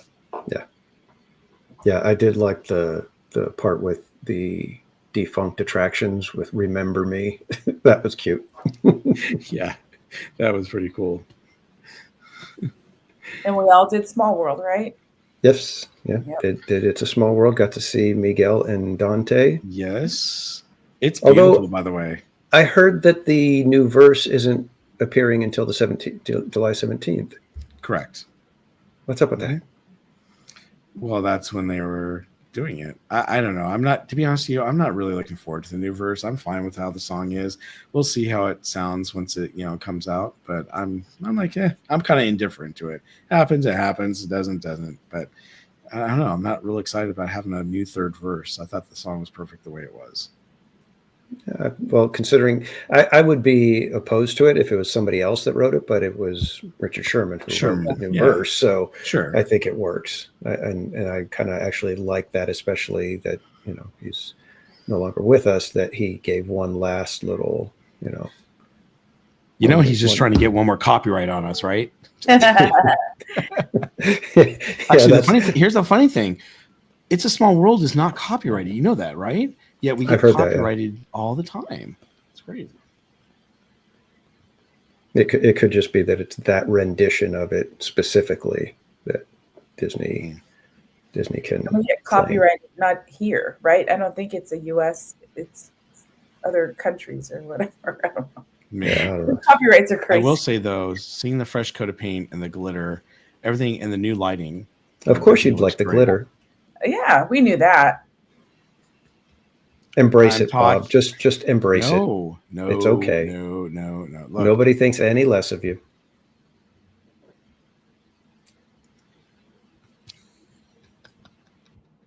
I thought he was going to come back with that on. No, are you kidding? I've had enough glitter already. All right. No, I think that.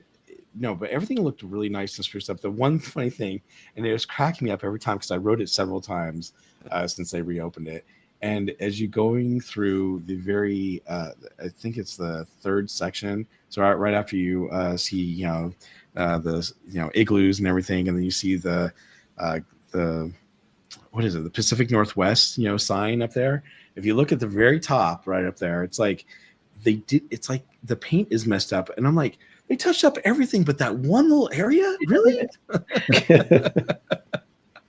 It's funny. Yeah, glitter gets everywhere, Frodo Kamish. I agree. Yeah. So that's why Bob likes it.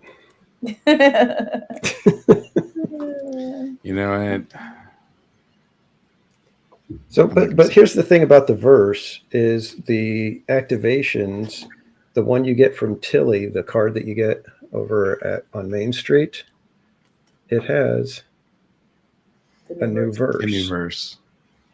But it's not there yet. So it's kind of like, what the heck? Come on. I know. But, all right. What else we got from the 70th? We talked about just about most of the new shows. I thought the activations over in between Fantasyland and Frontierland, those were cool. Where all the music plays and the doors open. Yeah, that's cute. That was very. Except for Snow White was not working. Oh, really? Oh, I had all of them working for me on Saturday. That's And nice. here's the thing: I rope dropped all the activations basically. So cool. we went and did. Alden met up with me just to rope drop, and so that's we awesome. slid in and we went and did the activations. And later in the day, the line was probably 20, 30 minutes to do the Fantasyland activations. Oh, that's cool. Because, it was great. Because everybody wants to do all 5 and you can only do one at a time. So it's like, all right, let the person go. You got to sit there and listen to all the music and then you get to do yours. But yeah, it was like the line went from in the little tunnel right there next to the entrance to the Sleeping Beauty Castle walkthrough. It's right there at that tunnel. The line went all the way out to the front of Bibbidi Bobbidi Boutique. Yeah. So it was at least, 10 to 15 parties worth. Yeah, I wait in that line too, and I was a little disappointed because it was my first time, doing the interactive thing, and it's a great idea. I love those shields. I love how they work, and they're just long enough for each one. But getting through that line and then getting up there, and then I was like, oh, let me try to. Someone was doing one, and you can only do one at a time, and it makes total sense, right? But at the same time, I was like, wow, this takes forever. For each person to go through. And sometimes the people are just taking the time. It's like they were doing, oh, this is great. Okay. Then they do the next one. You're like, okay, this is going to take forever. So I like it. And I'm hoping that as time goes on, it'll be easier to do because a lot of people have already done it. We'll see. But yeah, the interactions was a great idea. I think it was awesome. And also, before I forget, it was great meeting Alden. I got to meet him. And then, sorry, I forgot to, when we were talking about FanFest, I told the guy I met at Mario Kart that I would call him out. So Esau, it was great meeting you at FanFest. So thank you. So what else? Is there anything else? As far as food, did anybody try any new foods? Slim Kevin had us try some foods, but I can't remember if they were for the 70th. I had the Matterhorn Puff with the lemon, custard, and blueberries. Ooh, how was excellent that? Little dessert. Very good little dessert. Me and Slim had baby Caesar salads from Tropical Hideaway. Did you know they have salads there now? They're very good. No. Are those the little shaker things or whatever? No, they come in a to-go container and they separate the croutons in a separate little thing, and then they have like pickled onions in a separate thing with the little cucumbers. But it was very, very good. Okay. They added a lot of salads this summer, I noticed. Yeah, it seems like that. I bought you barbecue sauce, Berry Place 28. Wow. Rogue fish. That is true.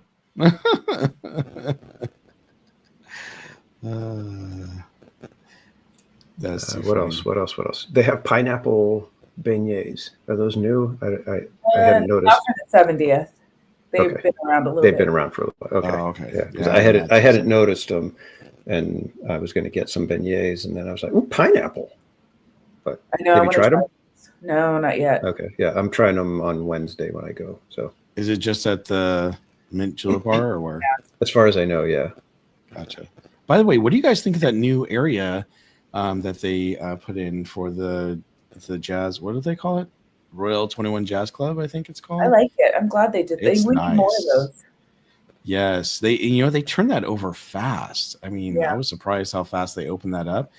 They can open up a little eating area fast. They can't open up anything else. Oh, did I say that out loud? All right.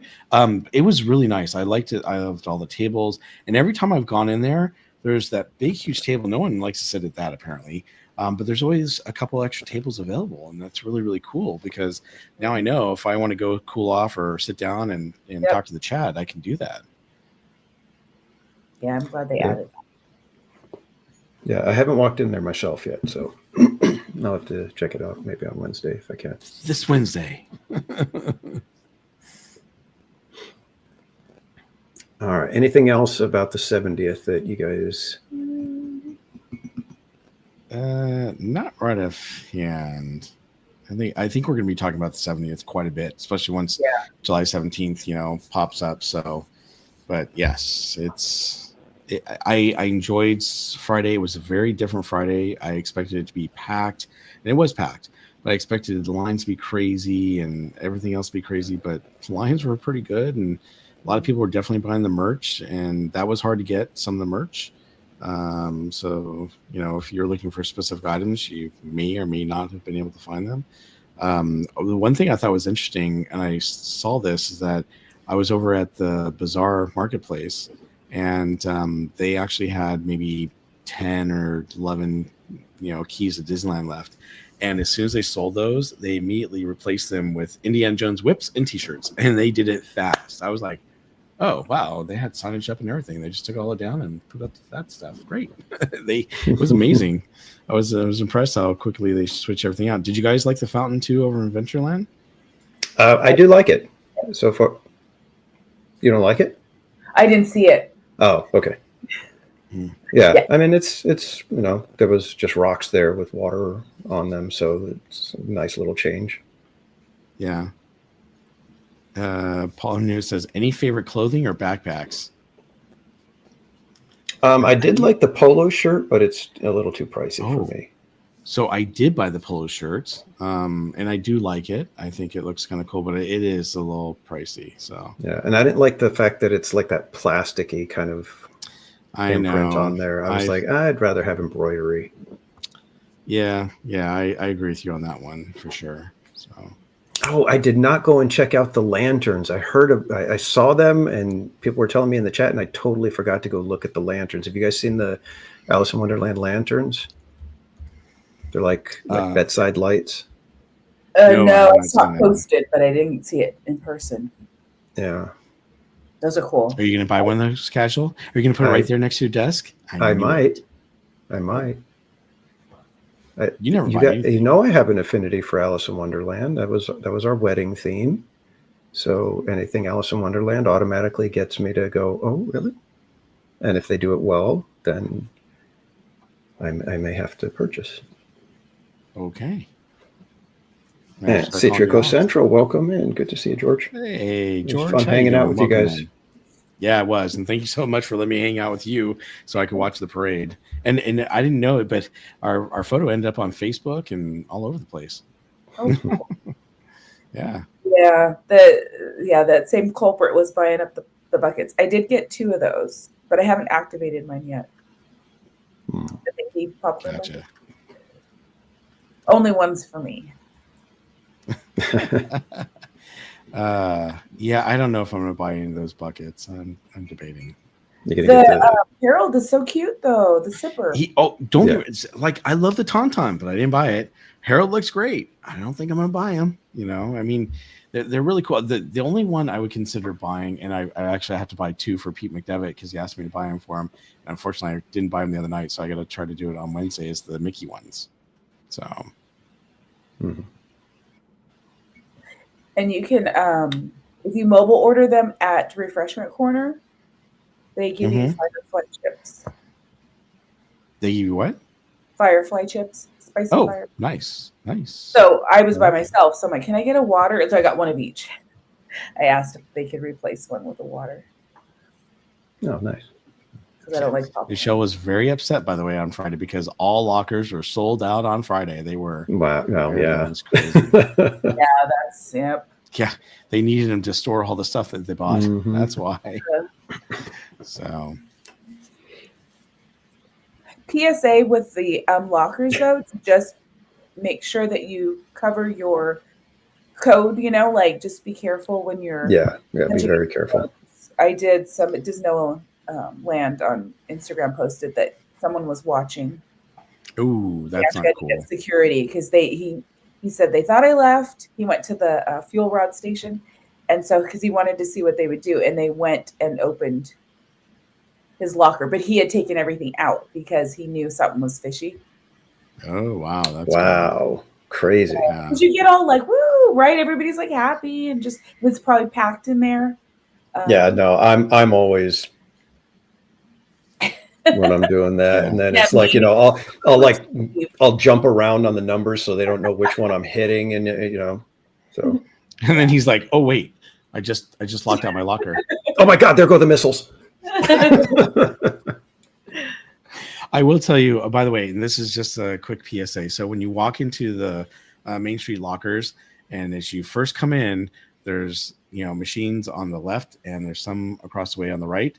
Do not use that first one on the right or the second one. For some reason, especially that first one, they have issues and problems with it all the time. I had problems, had to get a cast member to help me. I had to prove that I purchased the locker, even though I didn't get it. It was a mess. So just stick to the ones on the left.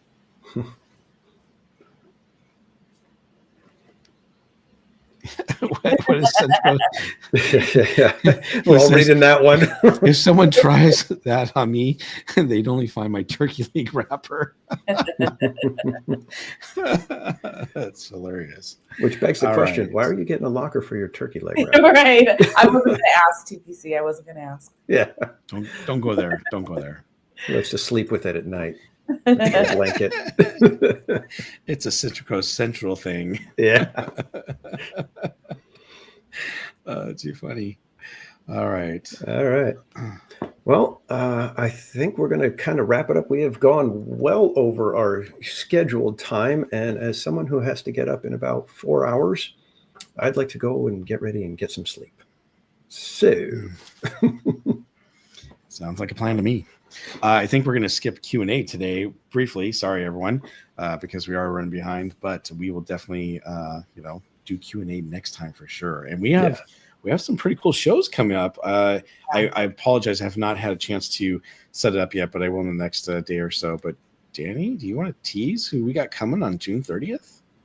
June 30th, we have a very special guest, someone that I can't wait to hang out and talk to again. We did get to hang out with him at Knott's Berry Farm and chit chat with him for a little while, and he is gracious enough to be on our show coming June 30th. We will be talking to former Imagineer, theme park aficionado Eddie Sato, creator of the Wacky Soapbox Racers, the designer of Main Street at Disneyland Paris, and a just swath of other theme park amazing attractions and installations.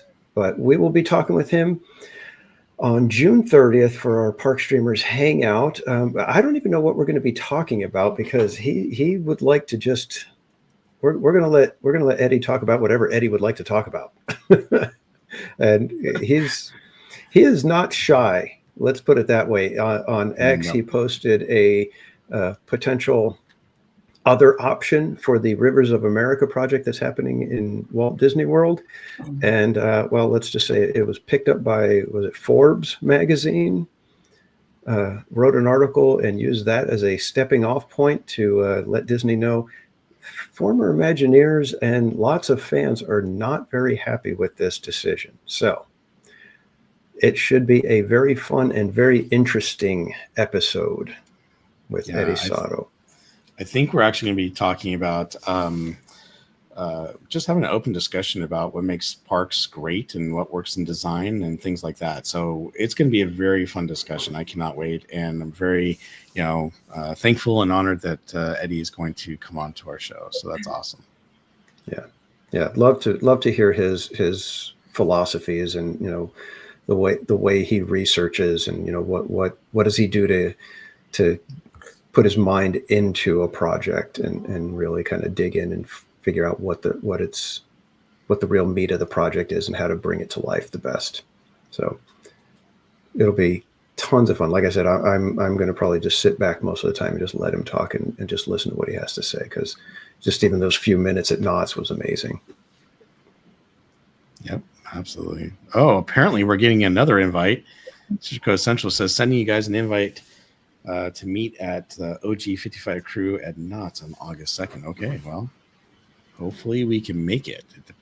Yeah, that's day before CHOC Walk. It is. So that might be a tough one. We got. Yeah, because we're gonna have to be checking in and making sure everybody gets their credentials and everything for the walk. So I am not streaming the day before, though. Okay, I am not doing that. I know you guys did last year, especially Casual. Casual, it's like a beast. He was like streaming all through the night. I told myself I wouldn't do it again, but I really want to. But I think Mrs. Casual will kill me if I attempt it. So I'm on her side on this one. We'll see. It was so fun, though. It was so much fun. We streamed all night at Disneyland, and then just wanted to hang out at IHOP for a little while, got some breakfast, and then by 4 a.m. we were back at the parking structure. That was an interesting breakfast. Yep. Not might, you will. I know, right? Wow. Okay. Getting a little pushy there. Yeah. All right, kids, we're going to go ahead and wrap it up. I want to say thank you to Cordy and Bob for joining me tonight. I had, as usual, a blast. It's always fun hanging out and talking theme parks with you guys. But before we go, Cordy, would you let everybody know where they can find you on social media and when you will be live next? You can find me on YouTube, Instagram, Twitch, and I think it might be Saturday. Next time I'm in the parks. Okay. And Barry Place 28, where can everybody find you, Mr. 8,000 subscribers? I know. I was shocked as can be about that one, but I'm very thankful and happy to all my subscribers. So you can find me on YouTube, Instagram, TikTok, X, and Facebook. And I will be streaming at Disneyland on Wednesday. Oh, I'll be on T3PO tomorrow, Disneyland on Wednesday. And then Friday, I'm leaving for Florida, everyone. And I will be at the Universal Parks. So Universal Studios, Islands of Adventure, Volcano Bay, Epic Universe. I'm going to Walt Disney World and plus another park or two. And we might even go to SeaWorld. We'll see. So it's going to be a busy, packed week, and I hope you guys will come and join me. It's going to be crazy. Awesome. Can't wait for that. Can't wait to see you tripsing through Epic Universe and letting us know what it's like. And for me, you can find me on YouTube, X, and Instagram, all of them at Theme Park Casual. I will be back at the parks on Wednesday evening, doing our typical Wednesday night stream at Disneyland. All right. So thank you again, everybody. I appreciate all the support from everyone. If you haven't already hit that like button, be sure to hit it on your way out. Make sure to share the stream and the channel out to everybody. We're trying to grow Park Streamers Hangout, bring in as many theme park minded people as we can, and make sure again to set a reminder, make a note, put it on your calendar for June 30th. We will have former Imagineer Eddie Sato with us. So with that, we will say good night, everybody, and we'll see you guys in the parks. Have a great night, everyone. Good night, everyone. Sweet dreams.